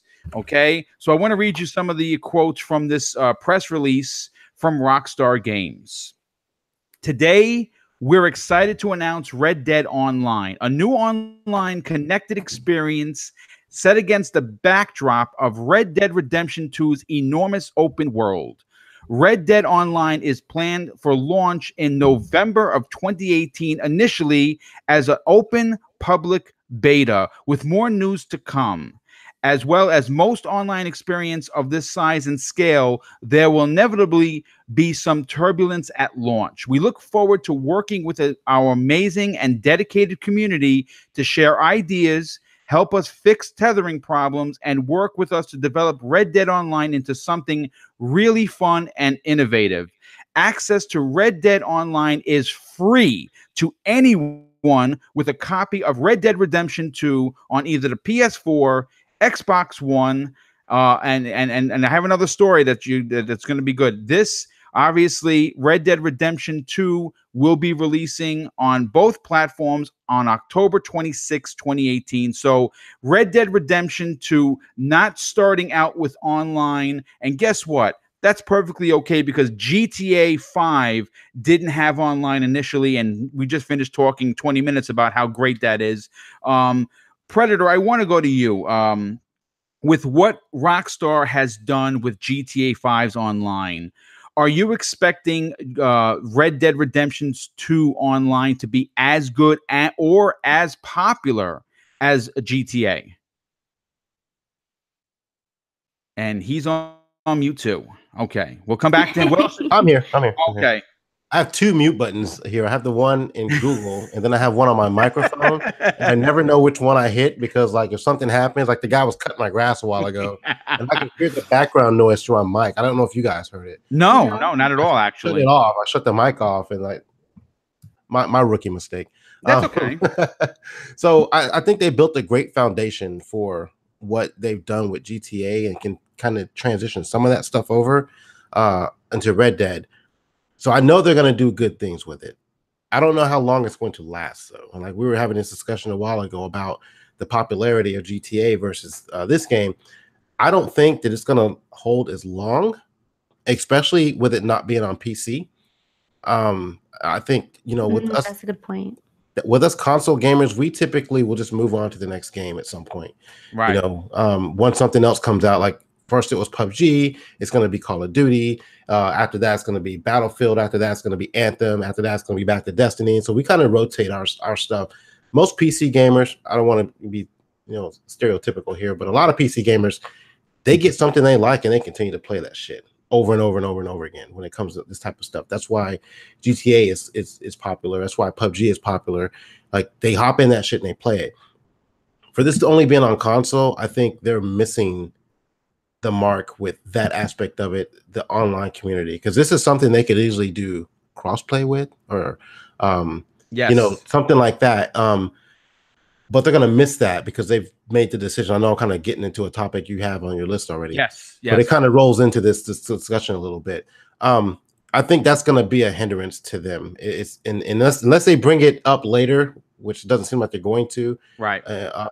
But it's funny that it's funny, Predator, that they would take this route and say, okay, it's going to be on these two platforms. Just enjoy. Exactly. So I think part of that is because of that, it's not going to be as popular. I can see this running, maybe, a good year. I mean, look at some of the most popular online games that are just basically on either console right now that are just exclusives, right? Like Sea of Thieves, right? How many people are still playing that right now? Not a lot. Yeah. PUBG. How many people are you going to be playing that in about a month? Probably nobody. Yeah, because they're going to be playing Call of Duty. So, and so with that aspect of it, with them not having it on PC, I think, people are going to gravitate towards whatever is the next new shiny toy. And they'll move away from playing this. It'll be hot when it first comes out because a lot of games kind of moved out of the way for it. But once the next new game comes out, or they get bored of doing whatever they're going to do in the online game for this, they're either going to go back to PUBG, which I doubt, Call of Duty, Battlefield when it comes out with a new map, or Destiny or something like that, and they'll gravitate back and just cycle it, put it in the rotation, but I don't think they'll be playing it as long and as often. And maybe by this time next year, unless they have a good roadmap out this time next year, it just be like a small percentage of people who are still handling and still playing on it. So. Yeah, well, you know what? Great point. And we're going to get into the second part because this is like an A and B kind of conversation. We'll talk about B in a sec. But Welsh, I want to go to you on this. They announced that there's going to be a beta for the online, which I think is fantastic. And everyone's invited as long as you have the game, and I think that's fine too because at this point the game is going to be out a month. And I think it's one of those things. Everyone's going to have a copy, even if you didn't know you bought it. You're going to be driving home one day and you're going to stop short, and it's just going to slide out from underneath and say, "Holy shit! Where did this Red Dead Redemption 2? Who bought this? You did. You just didn't realize it." What is your take on the online phenomenon? And do you think that this is going to have some teeth to it? Yeah. I've already made my stance clear on how I feel about Red Dead and its multiplayer going forward. The beta, I think it's good that they're doing it in beta form. Because if I remember correctly, when GTA 5's online mode first dropped, they didn't have a beta for it. Please correct me if I'm wrong. I'm pretty sure they didn't have a beta, and when it first launched, it had a really bumpy road to begin with. So I think they've learned from their mistakes. They're going to go with a beta, refine it, almost like as if it was in preview, just get player feedback and build from that. And then when they get a nice smooth transition into the full product release of the online mode, then we'll start seeing all these game types, game modes and additions, and just the support that say GTA 5 has had over the last 5 years. They're going to pump that into Red Dead then. But so I think that's very exciting. Obviously it releases October 26th. So by the time November 2018 comes around, let's just assume it comes out mid-November. I think a lot of people will have finished the campaign and will be ready and raring to play a bit of online, even if it's a little bit broken and glitchy because it's a beta. People will be excited. I for one am very excited about this. And you asked the question, will this game have teeth, or more specifically the online? If I wasn't clear enough already, I'll say it again. I'm not trying to contradict everything Pred said. Predator's going to hate me after this show. I doubt it. but I just think the opposite, man. I think, okay, fair enough. They're not appealing to the PC market. That could change. You never know. I'm pretty sure GTA 5 didn't release day and date on their PC. What was that? You think he'll hate you after the show? Oh, you weren't here in the hangout. Sorry. No, fair point. Fair point. I'm just fucking with. I'm messing with you. I'm sorry. It's okay. It's okay, dude. Listen, we try to keep this a PG show because I do have a lot of kids that listen to it, believe it or not. But if you curse, it's perfectly fine. It's natural. If I do curse, don't repeat it. Just like I tell my nephew who's 12 and loves video games, your Uncle G-Man, do not do what he does until you see him win at sports. Right. Okay. Blue, I want to go on to you next, but first I want to say a big thank you to Caboose V42 for the $20 super chat. Thank you so much. I mean, this has been, man, this has been some show. I'm like speechless with the amount of generosity people have shown me. It is well appreciated. Understand that this has never happened on any of my shows where I've gotten this generosity, and it's like I said, no, I have no words for how thankful I am. But Blue, I know that we talked about GTA 5, and when you say Rockstar, I think money and I think quality. And I think that the online that we're going to get, even in its beta form in November, is still going to be what you would expect from a Rockstar quality game. Do you think that this is going to have legs? So, like I was saying in chat, I do think that the single player games are one and done, and they kind of know this. So I think that that's why they're adding an online aspect. And yes, I know that there are a lot of people who enjoy the stories more so than the online. Of course, there's always going to be people who prefer one over the other, but I think that it's smart of them to add the online just so that they can have that option of like lasting power. Now, I don't know what they're gonna do for that part for the online stuff. Like there's a lot of options. I mean, what they did before, I don't think that lasted as long as they wanted, like with GTA. What they did with the last Red Dead. Right. Yes, you're correct. Right. Yeah. It didn't have people continuously playing, and it wasn't their money printer. And I think that they're gonna try and maybe take a little bit from GTA and kind of sort of incorporate the same things so that they can have people continuously playing. That's the hard part, because people get bored. Like we were saying, people get bored of these games quickly and they move on to the next one. And the idea is that you need something that's going to keep people, keep them coming, right? Like that's basically what it is. And I'm excited to see what they do with that. I'm excited to see, what they're going to have. I mean, I know it's going to be a great game, period. I mean, right. It's been so long in development, and the last game was amazing. So I don't have any doubts about that exactly. But yeah, the online being a little bit later, I kind of feel I don't like when they do that. I don't know. You want everything from the beginning. Yeah. I don't blame you on that. I'm like, I paid for this. You better give me everything. But I mean, I don't know. And that's the thing, when they announce those things so far ahead, I wonder why. Like, is it because they don't feel like it'll be done in time? Is it because they, what are they trying to work on that won't be ready by the time the game comes out? You know what I mean? Like, how do they decipher the timetable for all these things? That's kind of what I wonder. Yeah, no, it makes perfect sense. You always take the thought process of because it's Rockstar, we know that they delay stuff, and when it finally comes out, it is amazing. I mean that's a proven fact.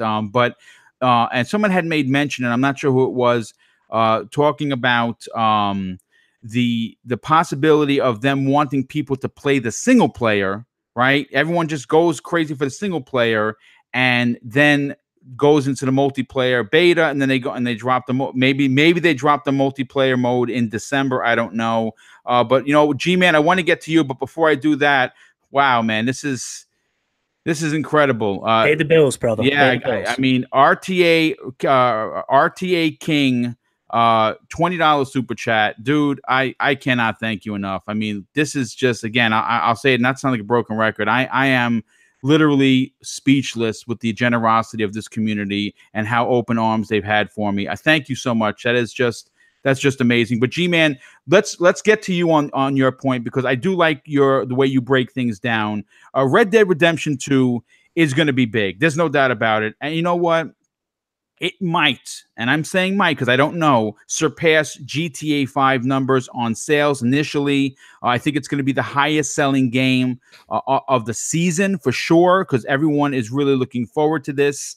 But what is your take on what they're going to be doing in regards to the online? Do you think that once it finally comes out, because it's Rockstar, not only is it going to be quality, but is there going to be enough to do to keep you playing? Well, I can tell you this right now, Boom. I can tell you this right now. Quality is a foregone conclusion as far as I'm concerned. I really think right now in gaming, Sony's quality control, Nintendo's quality control with a few of their games. I can't say everything. And CD Projekt Red and Rockstar. Like CD Projekt Red, when they dropped their Cyberpunk 2077 public trailer for it was 45 minutes. When they dropped that, they basically let people know there's a new Rockstar in town. Right. Yeah, pretty know, much. That's a different topic. I get it. But when it comes to Rockstar and it comes to Red Dead Redemption, I mean, I totally understand now. I didn't get it back when GTA 5. I remember picking up my GTA 5 at the midnight launch. I had to drive off of Fort Sill and hang out and, like wait. And I remember getting back to my barracks room at like, I don't know, 1:32 in the morning. And I had to be up for PT at 5:30. You know what I mean? But I didn't care. Dude, no, I'm not complaining. I'm complaining now to make this story dramatic. But you know what I mean? I'm not complaining. I wanted my GTA in 2013. You know what I mean? The bottom line is Red Dead Redemption 2 is the only threat, in my opinion, to God of War for Game of the Year. And that includes Spider-Man. Spider-Man's a great game. Fantastic. No, right? It is. And I know just from listening to you, you and I are old comic collectors. Yes. My collection is between 500 and 700 comics. Wow. I've been collecting, since I was basically 6 years old. And, so I know Spider-Man. I do. I split my collection everywhere. But my point is God of War, it's a better game in my opinion, period. And Red Dead Redemption 2 is the only threat to it as far as Game of the Year. Now, as far as the online longevity, I still stand by what I said. There's no cars. There's no cell phones. There's no modern music. There's none of that. So the 18 to 25-year-old boys are just going to be like, yeah, whatever, whatever. I need to hear about, whoever the latest rapper is on the radio. And I'm not trying to disrespect. I'm sorry. I'm not trying to disrespect it. It just doesn't. My totem tap to it. My totem tap to it. What do you want from me? You know what I mean? You know what I mean? I like my 80s rap. What do you want from me? Well, you're old school. That's nothing wrong with being old just school. like I do, bro. Yes. I want my Run DMC. I want, you know what I mean? Come on, Hey, he said my Adidas. Yeah. You know what I'm saying? I want the ha. You know what I mean? I want to go back. I want my Biggie, my Tupac. I don't care about this guy who drinks with what are those things called? The Jolly Ranchers in them. Get out of here. But kids want, they want radios, they want to steal cars, they want to be today's gangsters without paying the price, and that's what GTA gives them. And Red Dead Redemption Online is not going to afford that to them. It's still going to have an audience. When I say that, I'm not saying there's only going to be the 5 of us on GTA on Red Dead Redemption Online. It's going to have an audience. It's going to make money. It is not going to make the GTA money. It's just not. Well, you know what? I'm really interested to see where this goes. Before we move on to the it's the same topic, but before we move on, Welch, did you want to add something, sir? Yes, I want to say John Marsden was the original gangster. He was born before Trevor. God damn it! I love it. No, Trevor. I love Trevor, and I love what's his name, CJ from San Andreas. Yeah. No. Listen, we're going to continue on with Rockstar because here's the thing, and this is devastating to a giant market. Pred was going to talk about it, so I'm going to go to you first. First of all, Red Dead Redemption 2, absolutely 100% not coming to PC. Says sure? Rockstar. Are you sure it's not coming? Well, this is we have to I have to read the quotes. Okay, I have to read the story so we can get the full ratio of this. Real quick, Boom, you Red got Dead Redemption 2. Fanboys on forums are saying, no, they didn't say forever. Well, Absolutely not now. I'm going to read this stories, and we're going to see. Okay, it says here, Red Dead Redemption 2 so far has only been announced for the Xbox One and PS4, but the general expectation has been that it would eventually release on the PC, just like Grand Theft Auto 5 did. After all, right? The game it probably sold just as much or possibly better because there is a ridiculous PC audience. But how the story continues with, however, Rockstar on their part is maintaining that the game will absolutely not come to PC. Speaking in a stream with multiplayer.com on Twitch, the publisher very flatly, explicitly, and undeniably shot down the possibility of a PC port for the upcoming game. Now, Predator, I'm going to go to you, dude. Okay, now I when you hear this coming from Rockstar, they don't usually do public appearances, right? They don't show up to E3, they don't do Gamescom. You know what? They do whatever the F they want to do because guess what? When you put out a game, it's going to print money. But I have to be honest, I don't play on PC. You do. Do you think that maybe they might have spoken out of turn by saying that it absolutely will not come to PC, a ginormous market? I do. And even though I would probably default to playing this on Xbox anyway, having that option there for the PC gamers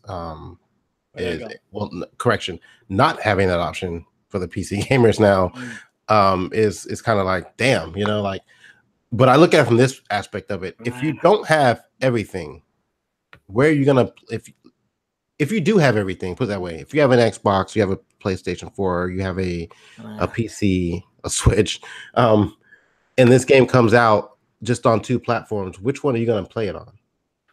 Well, that's a great question, dude. That is a really going to play great it where it looks the best, most likely. So probably, yeah. So that's a win-win for the Xbox guys out there. They're gonna. This game should sell very well on the Xbox if that's the case. How people think nowadays. It's gonna look the greatest, the best. As far as it not coming on PC, I do think it's a misstep. I think they should have released it on PC personally and did crossplay on it if they could, if it was possible at all. Even though I know Sony doesn't allow that, they could have at least done it with the Xbox side. I think it would have sold. I think it's going to sell great. Let me back that up. It's going to sell really well. I think it would have just been better for the community, just the gaming community as a whole, if they just dropped it on PC too. So we'll see what happens. I don't think it's going to come, but I think if there's enough backlash out there that maybe they'll change their mind and change their stance on it a year or so down the road. Yeah, I agree. Welsh, I want to go to you next. With this particular topic. PC, millions and millions upon millions of gamers. Usually, that's probably the best looking place to play a particular game, only because you could max out your settings to whatever you want. Again, you if you know what you're doing, you could build a rig that's just second to none. But, by them saying that right now it's only for the PlayStation 4 and the Xbox One audience and pretty much sidestepping the entire PC community, do you think that this hurts sales of this game? No, it doesn't, because we just talked about how successful GTA 5 has been, and they did exactly the same thing when they launched that game. I got the dates right here. That game released on the 360 and PS3 September 17th, 2013, and it didn't make its way to the PC until the 14th of April, 2015. So just for argument's sake, 2 years or a year and a half or whatever, if you want to go into specifics. So I don't think it's that abnormal. I think whoever, the quotes of someone coming out saying it's not going to go to PC, blah, blah, blah. I think that's just a paraphrase. It's just a loosely used term. It's going to go to PC is what I'm saying. So no, I honestly don't think it's going to hurt sales at all. This game, like G-Man said, is going to have incredible longevity. I've sung its praises. I've spoken about how big it's going to be. I can go as far to say that, if you just look at how successful Red Dead 1 was, and the free roam and the amount of people playing that, and compare that to the the systems we have now and the networks we have now and the hardware we have now, it's just unprecedented. It's going to be a success. So the fact that it's not going to be on PC for like 1 to 2 years isn't going to affect anything, because I'm telling you now, I'm confident, 100% confident, if history repeats, it will go on PC, even if it's like a year or so later than the consoles. I don't know why Rockstar do this, mind.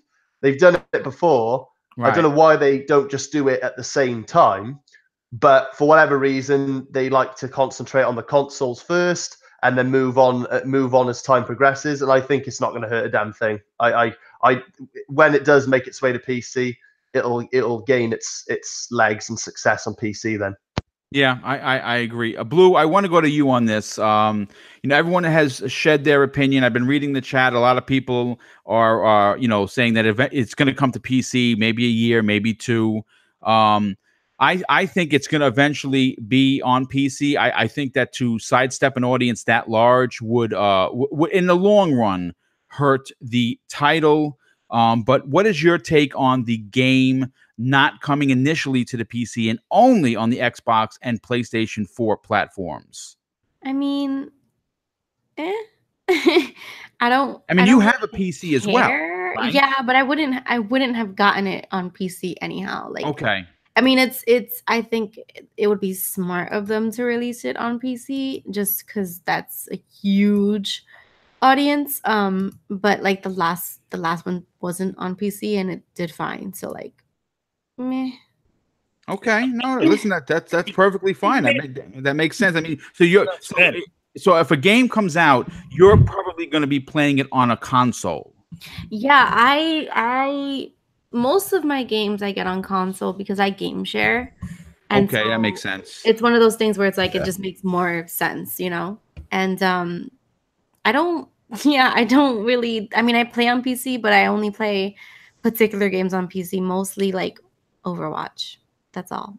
Okay. Really. No, that's perfectly fine. Listen, that was short, sweet, and to the point. There's absolutely nothing wrong with that. Listen. I put it to this way: if by some chance I went to go throw out the garbage after the show, and there was a package of the most top rig you can have, and I tripped over it, nearly killing myself. I went inside, said, "What is this? I didn't order this." And it says, "Boom! You just won the super whatever of 2018." I would hook it up. I would probably put in one game, and I would never turn it back on. You'd be lucky you're a police officer. I think how many fucking people? I'm sorry. You know how many people are trying to rob you, buddy? You know what I mean? Come on.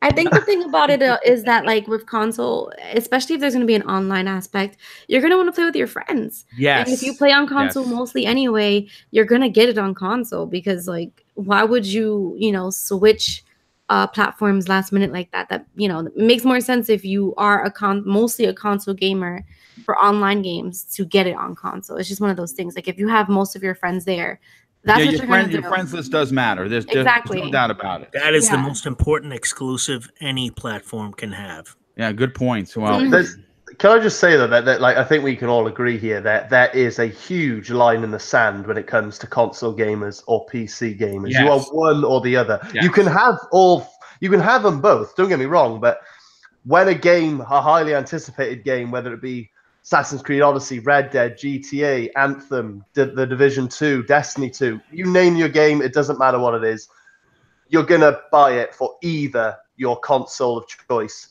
or your PC. Yes. You'd never drag your feet. You know which one you prefer. Everyone does. Yeah, there's definitely, like, everyone has a reason for choosing what platform they choose, right? Like, for me, it's about convenience, right? It's about the fact that I game share. I'm most likely going to get a game. If it's a game that him and I are both going to play, I'm getting it on console. Right. If it's a game that I know for sure I'm going to play with people that also play on the console, I'm getting it on console. But I mean, when I got PC on Overwatch, Overwatch on PC, geez, I need to go back to sleep. When I got Overwatch on PC, it was a struggle to find people that play. Not that play the game, but that I can get along with and play with, and like also work with my schedule. And like, it was just this whole thing of trying to figure out how to find people to play with when I already have that. Whoops, sorry. I already have that on Somebody just console. died. I just dropped my box. I'm all right. I'm all right. I swear. I swear. Damn it. Okay, so I have to clean that up eventually. But like I was saying, I already have that on console, so like I wouldn't need to look so hard for people, you know what I Right, mean? because you know that your group of people on console, you know, we all have hundreds of friends, and we all Right. have a particular group of friends that play a particular online game. So you know that pretty much if you play on Tuesday nights, that group of friends is probably going to be there.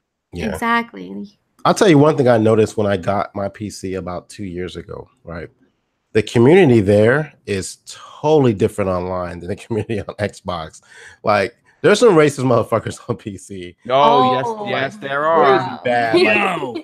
Are you kidding me? crazy Yeah. bad. I'm like, wow. Like, and Yeah. So I Predator. gravitate towards Xbox more because of that.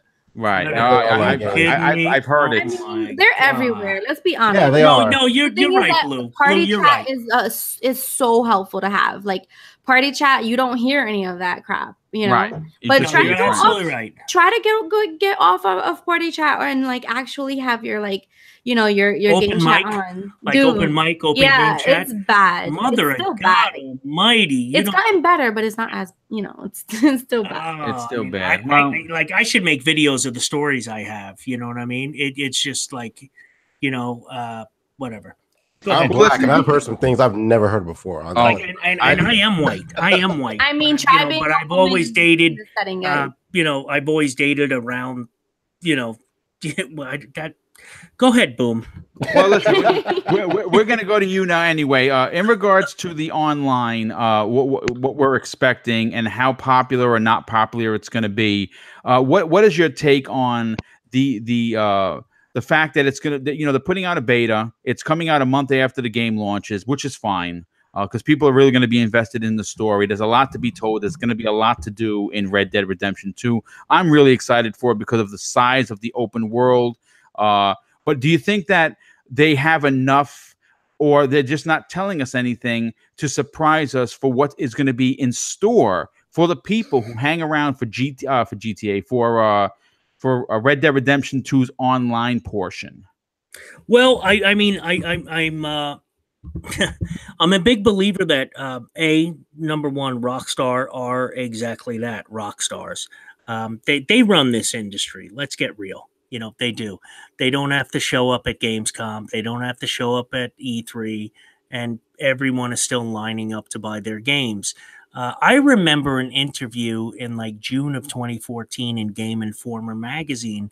And I had recently just gotten back to New York, and ETS, and I just remember them saying, like, do you realize if you put GTA out every 2 years, how much money you'd make? And I remember, like, what are they, the Howards? What's their names? I can't remember.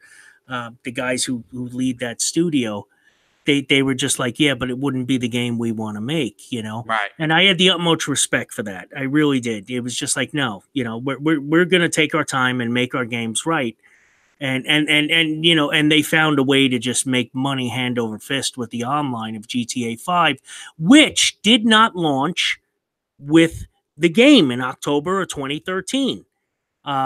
It almost seems like people are like, wow, I guess they just weren't ready. I remember that. I remember that night at the midnight launch down in Oklahoma. And like I said earlier, I had to leave Fort Sill because, the GameStop, GameSpot, whatever the hell that thing is. Yeah, GameStop. Yeah. Yeah, GameStop. It was off post. And I remember going with one of my best friends and, going there and standing in line. And I got my limited edition with the hat and everything. And, I just, and then, I remember like, I knew because I read internet forums that the online wasn't going to be, and I didn't care. I don't play, not that I don't play GTA for online, because I have played the online.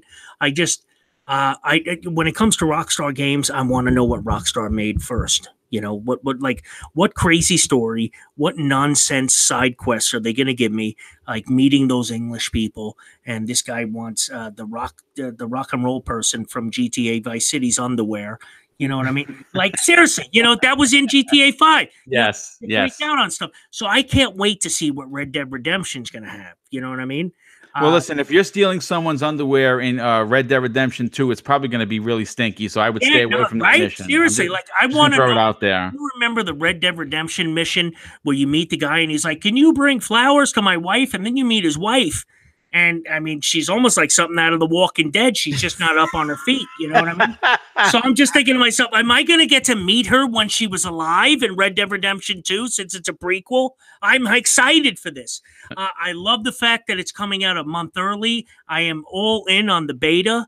I will try it. And we're just going to have to see how it works out from there. They are the company. Them and Nintendo can get away with anything.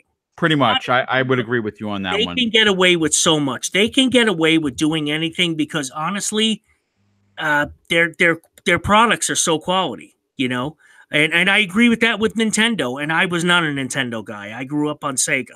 But I have learned that Nintendo's products are quality. Look at the Nintendo Online. You have to check in once a week to keep your NES purchases. Like, I'm sorry, 2013, when Microsoft said you have to, check in online once a day, everybody went ape shit. Ape crap. You know what I mean? Like, what happened? Nintendo can get away with anything. You know what I mean? No, I definitely. Rockstar's the same way, bro. Yes, well, I agree. I'm very interested to see what they're going to do because if you again, they really went all out for Grand Theft Auto 5 and some of their missions and their mission packs and their heists and all that stuff. It's such a great way to keep the game going. But I want to move on to the last topic of the show. Now we had about another 6, but when you have a lot of Panda members on, sometimes you don't get to everything. So, but this is a good one. Cyberpunk 2077 last month showed off a 48-minute video that basically took the internet by storm. It's surprising that the internet didn't actually go down. That's how many people were watching it. But here's the interesting part of this. In a story that comes to us from Edge magazine, new information on how the side quests in Cyberpunk 2077 have been revealed. The magazine details that players will find quests in a similar way to how they work in The Legend of Zelda Breath of the Wild. And basically what they're saying is that they're organically materialized in the world rather than players having a specific marker to go to initiate them. So as you explore the 5 different boroughs, if you will, because that's what they're kind of set up like, you're going to be able to find your own story. So I may have a mission that you didn't find. So when you're at the water cooler, you're talking about, hey, listen, I helped this old lady find a leg. You're going to say, no, I robbed a bank. Right. So that in itself is good. I mean, well, listen, it's 2 different stories. I don't know. But the magazine notes that you'll be able to go places and find items in Night City that are part of quests and pick up the trail of what's going on in a logical manner. Now, Pred, I want to go to you on this. I know that you played The Witcher 3. Obviously, The Witcher 3 in this generation is probably it's probably the game of the generation for a lot of reasons, but more specifically, their side quests were as big, sometimes bigger than the main game. So I can only imagine what the side quests are going to be like in Cyberpunk 2077. Does this information scare you as a gamer because you're never going to play anything else for the rest of your life when this game comes out, or are you okay with the organically way they're going to set up these side quests? Dude, I'm going to tell you right now, all right? The Witcher, Skyrim, and Cyberpunk are all like the bane of my existence right now. Nice. I never, ever finished these games. Ever. I never finished Skyrim. I never finished The Witcher, and I haven't even gotten to the DLC yet. Oh, man. It's so huge. I'm like, I don't need all that in my life. I got other shit to do. I can't do it. And you're gonna sit here and throw a fucking random side quest at me too? There's no way I'm gonna ever beat that game. There's no way. It's never gonna happen. But so you're like, getting more bang for your buck. Oh, you're definitely getting more fucking bang. finishing the game. Like, just let me finish. Part of it's my And fault they because are you're the like, king of you'll be bang for walking your on the buck. road or something like that. Like, oh look, a guy needs help, and you help him. Next thing you know, like The Witcher. Next thing you know, it's 2 hours later. You're still Oh my doing the gosh, same yes. fucking mission. Yes, yes, absolutely, dude. You know what? You're 100% right, because they're, like I said, some of their side quests, when you played through them and you look at your watch and you're like, wait a second, I haven't even gone over to the first of all, you put a mark on the map. You say that's where the next mission is. That's where I'm going. But somewhere between there and there, you stop to help the old lady with a the dog leg. found or some stupid And then shit 3 like hours that. later, you're like, wait a second, I found 6 other quests, and the other quest just keeps getting further and further and further away. And the main quest you never get to. You help the old lady with the missing leg. She's walking, so she's happy. But This is how bad it's gotten with me in The Witcher. This is how bad it's gotten. I don't even know if I'm doing side quests anymore. I feel like I'm doing the main story because it's so fucking long.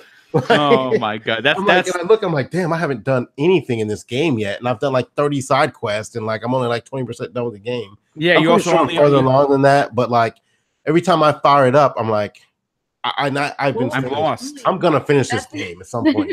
But every time I fire it up, I get caught in a side quest. Yeah. And then I get distracted, and I end up doing like not just one, but maybe two. And the next thing you know, it's like 3 hours later, I've done nothing for the main story. So I think what you have to do is like you just gotta keep going. You just ride your horse and you say, "Listen, lady, I don't have time for your shit." Sorry. You just keep going. The fucking Heisman pose, a stiff arm right in the face. Like, in the face. Well, listen, Fred, that is hilarious, and unfortunately it is the truth. But Welsh, I want to go to you, dude. Cyberpunk already is slated to be Game of the Year, whatever year it comes out. I mean that's pretty much that's. It's already been written. Talk to anybody. Everyone's excited. I can't wait to get the blue because I know she's super excited about it. But with side quests that are going to be organically materializing in the in the world as you're exploring, the fact that no one's going to have the same experience, I think, is amazing. But at the same time, this game is going to take over your life. Are you excited for this? And is this something that you can see yourself putting in 100 hours easy? No. Well, there you go. No, I know. I think I spoke. I think it was on the Xbox Factor the last time we talked about Cyberpunk. Right. Prepare for the hate, Bowen. Prepare for it. I'm ready for it. No, it's like I will say this. They've hit a new milestone in open world gaming with the whole organic and smooth entry to side quests. That does sound very cool. Minimizing the roboticness of go here, go there, go this way, go that way. I respect that, and I think that's a very good idea, and it opens things up to make the game more unique and the operative word here is organic. Very good, very interesting. But the thing with Cyberpunk, man, I'm just devastated that they've already confirmed that it's first person only, because I just can't play first person open world games. I don't know why I cannot do it. And that gameplay, man. I mean, Fallout. I don't play Fallout. I play Elder Scrolls. Although my heart. Although, calm down. I am currently, as we speak, downloading Fallout 4 on Xbox Game Pass. Yes. So I am going to give it a try. But is that what you can't go third person on that game? I think you can go third person in Fallout 4. You can't go third person in Cyberpunk, and they're not changing that. It's first person experience. That's it. Yeah, no, that's devastating. I mean, like I'm not writing it off. I'm not writing it off. Literally, simply, only because it's from the developers of The Witcher. The Witcher 3 is, by God, my favorite game, probably. Well, this gen for definite. The only thing that can compete with that is Red Dead 2, and I'll await my further assessment. But as I sit here right now talking to you, fine panel, that game is my game of this generation, possibly even the game of probably for the millennium.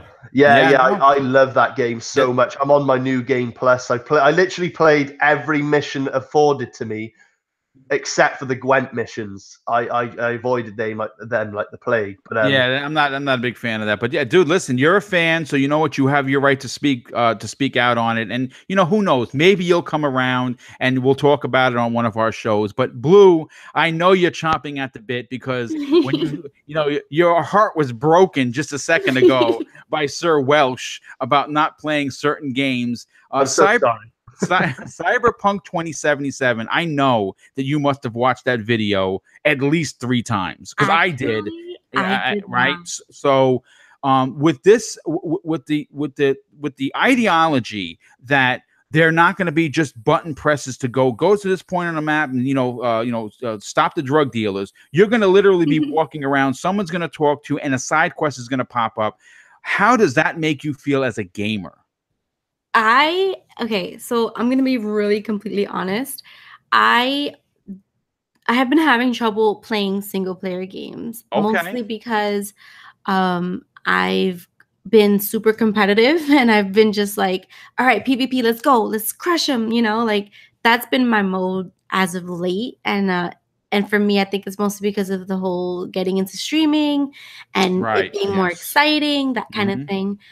But let me tell you something. I'm so excited for this game and for Fallout because I absolutely love RPGs that have action, and I feel like these games, like, they make it so that like you're doing the RPG stuff, but there's also so much going on that you never get bored. You know what I mean? Like the fact that those missions are going to come up, or side quests are going to come up organically, just kind of, you're walking down the street and you're like, I'm just going to go do this, and boom, something new, something different and a different experience. Like, that's awesome to me because I feel like you need to keep it fresh. You don't want, the same characters in the street, kind of like Spider-Man.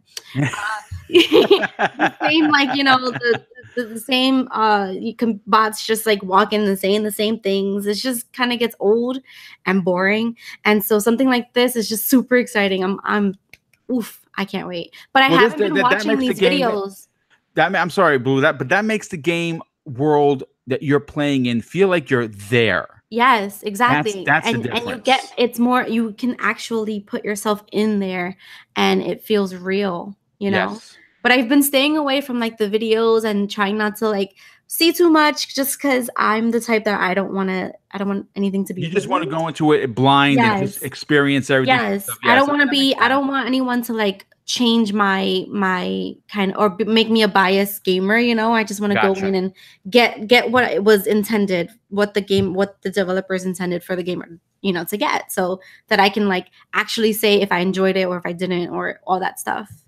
No, that's listen, that's a great way to be. You want to be surprised. You're spending the money on the game, and you want to explore and find things yourself. You don't want to be told to go to point A and then the surprise that was there was ruined. No, I completely hear you.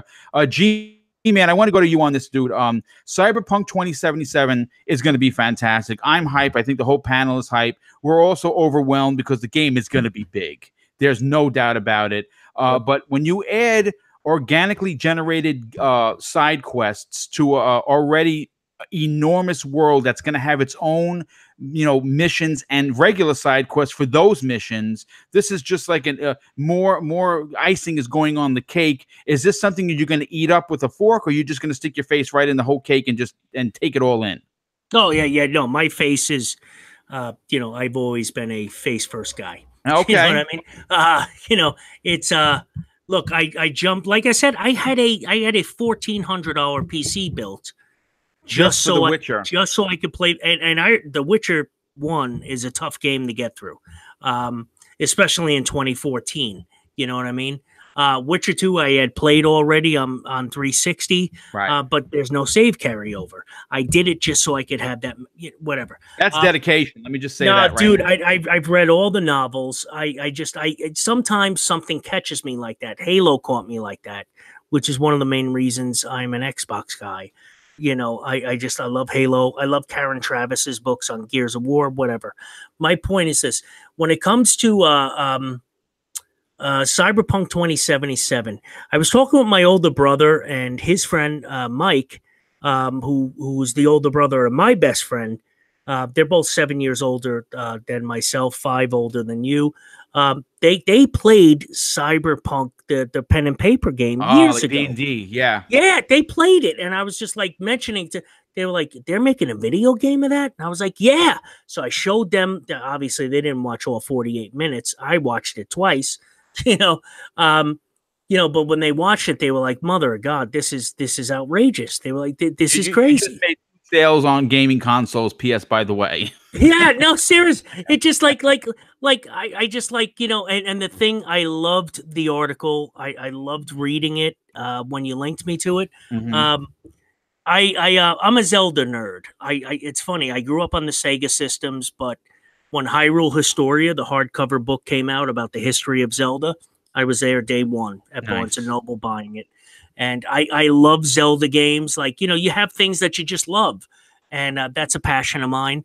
And Breath of the Wild, I thought was, I don't think it was the godsend a lot of people made it out to be. I just think it was a great game.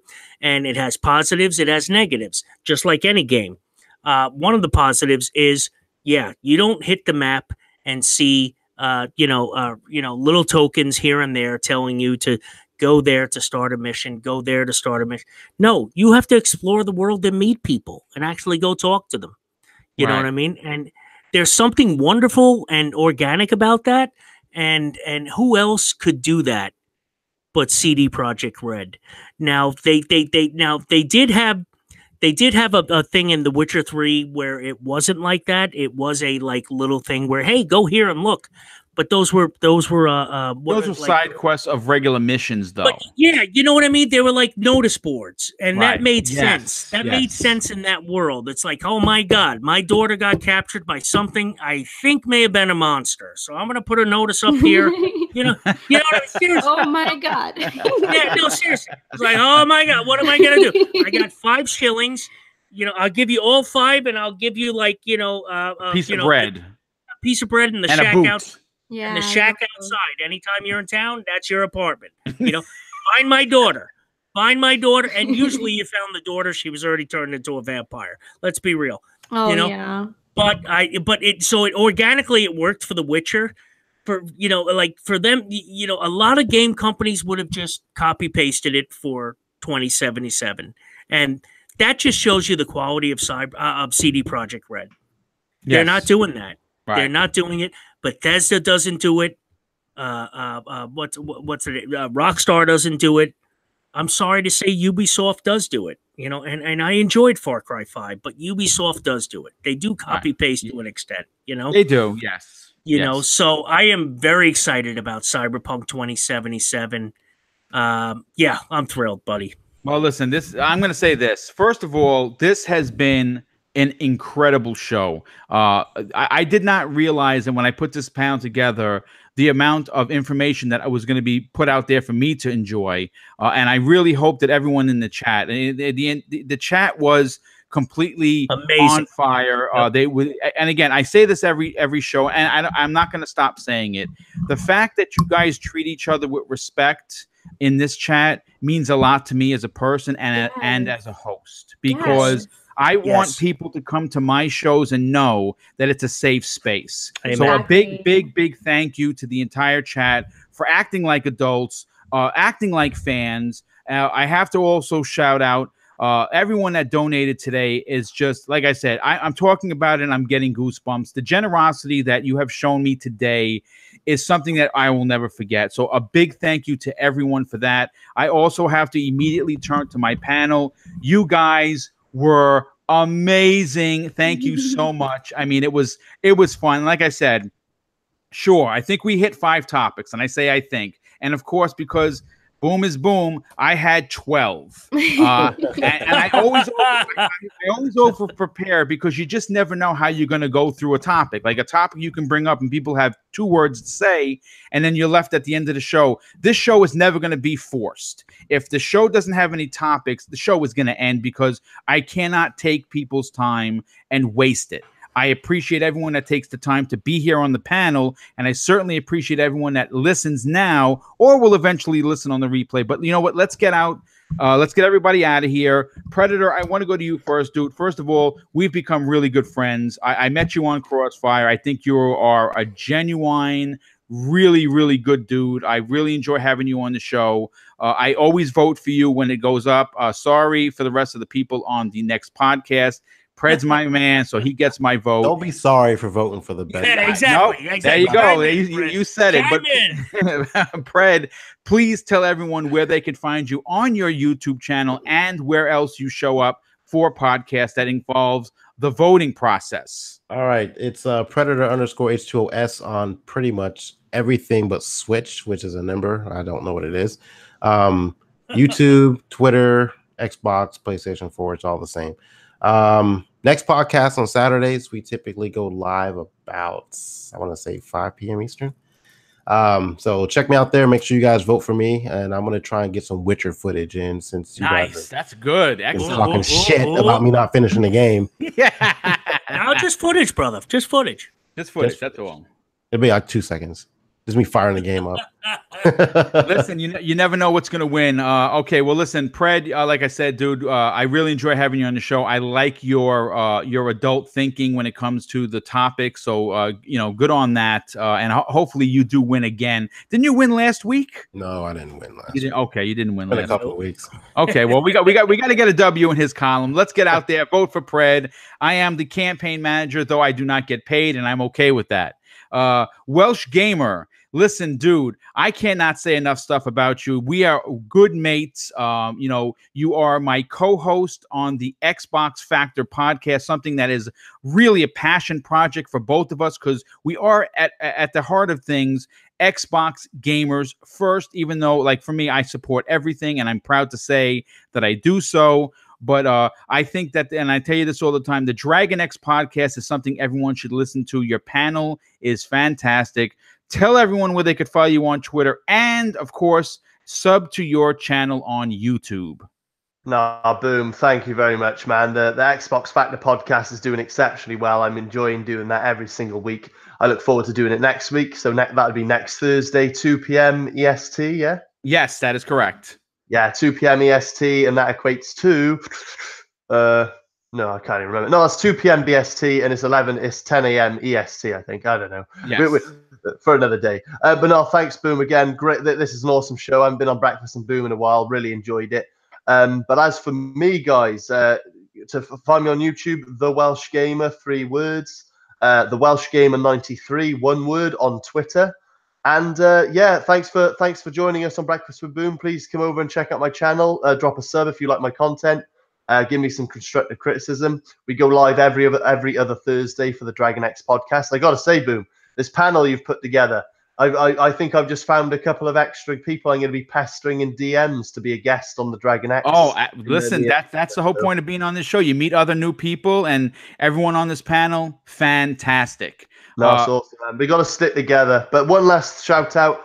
I'm going to EGX Eurogamer Expo tomorrow for Saturday and Sunday. So be sure to check out my channel. Monday, I'll say Monday or Tuesday, a video will be going up with me, MicroBox X, Andy Mack, and also a few of MicroBox's mates. And whoever we meet there, we've got a few people we're hoping to meet there. And I'm going to do a big, bloody big vlog. I'm taking my camera. So please check that out next week. And that's all I got for you, Boom. Cheers, man. Well, listen, thanks again for being here. I appreciate you taking the time. Blue, I need to go to you, darling. Listen, I'm a big fan. You had me on your show with Luca. I basically spilled my guts, nearly cried on the air. And I thank you for it because, we got to talk about real life. But today we got to talk about a lot of fun things. I loved having you on. I hope that you will come back. Please tell everyone where they could follow you on Twitter, because I think that you are definitely one of the bright spots on Twitter. You always say the right thing, and I really enjoy your Twitch streams. Tell everyone where they could watch you, because I know you're really big into that right now. Thank you. Appreciate you having me. Thank you, everyone, for the great conversation. I mean, it's been a while since I got on a podcast, so I'm so glad that I had the day off so I can come and hang out with you. It's been, forever planning. So Yeah, it was great. Thank you all in the chat for welcoming me and being so awesome. This chat was so amazing. I love it. Like there was no toxicity. There was just everyone was just happy to talk about everything, and we were just cool. It's great. I love it. I'm on Twitter, if you don't know, Explore Rendezvous. Thank you, UK, for the link. And yes, I am a streamer. I stream on Twitch, but I also stream on other platforms. So if you're interested, just come through. I always tweet a link, and you can just click, say hi, you know, leave whenever you want. As I told you guys, I do play a lot of competitive games, so you'll see me screaming at my computer a lot. So there's that. So if you're into that kind of thing, just, you know, come through, hang out, say hi, and yeah, don't be shy. Thank you again. It was great to have you again. I do hope that you come back in the future, and please check out her streams. They are incredible. G-Man, this is your first podcast, and to be honest, it seemed like it was your 10th or 20th. You were a natural. I had a lot of fun with you. You were as wacky and fun as you are when you call into M&C Mornings with Mooch and Crap. But listen, you are very vocal on Twitter. Please tell everyone where they could follow you and find you on your YouTube channel. Well, it's funny. On Twitter, I am at Soren6611. Any Halo fans will realize what Soren66 means, and I'll just leave it at that. 11 is actually, 11 is a personal number that I had to add to it. Let's see. That was my Twitter. At YouTube, it's gman1172, and I really have been almost like what's his name? Crap Gamer's brother.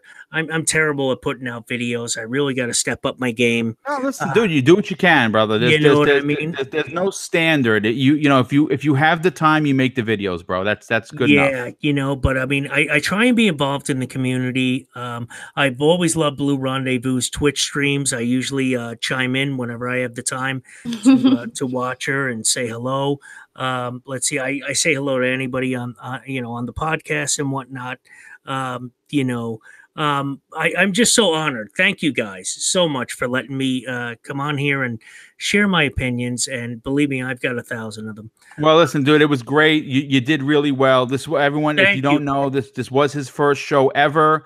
I'm happy to promote newcomers to the podcast generation. It doesn't matter whether you're 20 or 48 like me. Yes, old bastard. How about 46? 46 is okay. All right. That's fine. But you don't have to rub it in my face. Anyway, listen, once again, it was a fantastic show. I want to wish everyone a fantastic and fun, safe weekend. I will see you next Friday morning on the newest episode and the newest group of panel members for Breakfast with Boom. Have a fantastic day, everyone. Happy birthday, Boom. Oh, thank you so much. Exactly. Yes. Have a great weekend, everyone. Yeah. Thanks so much. Take care, everyone.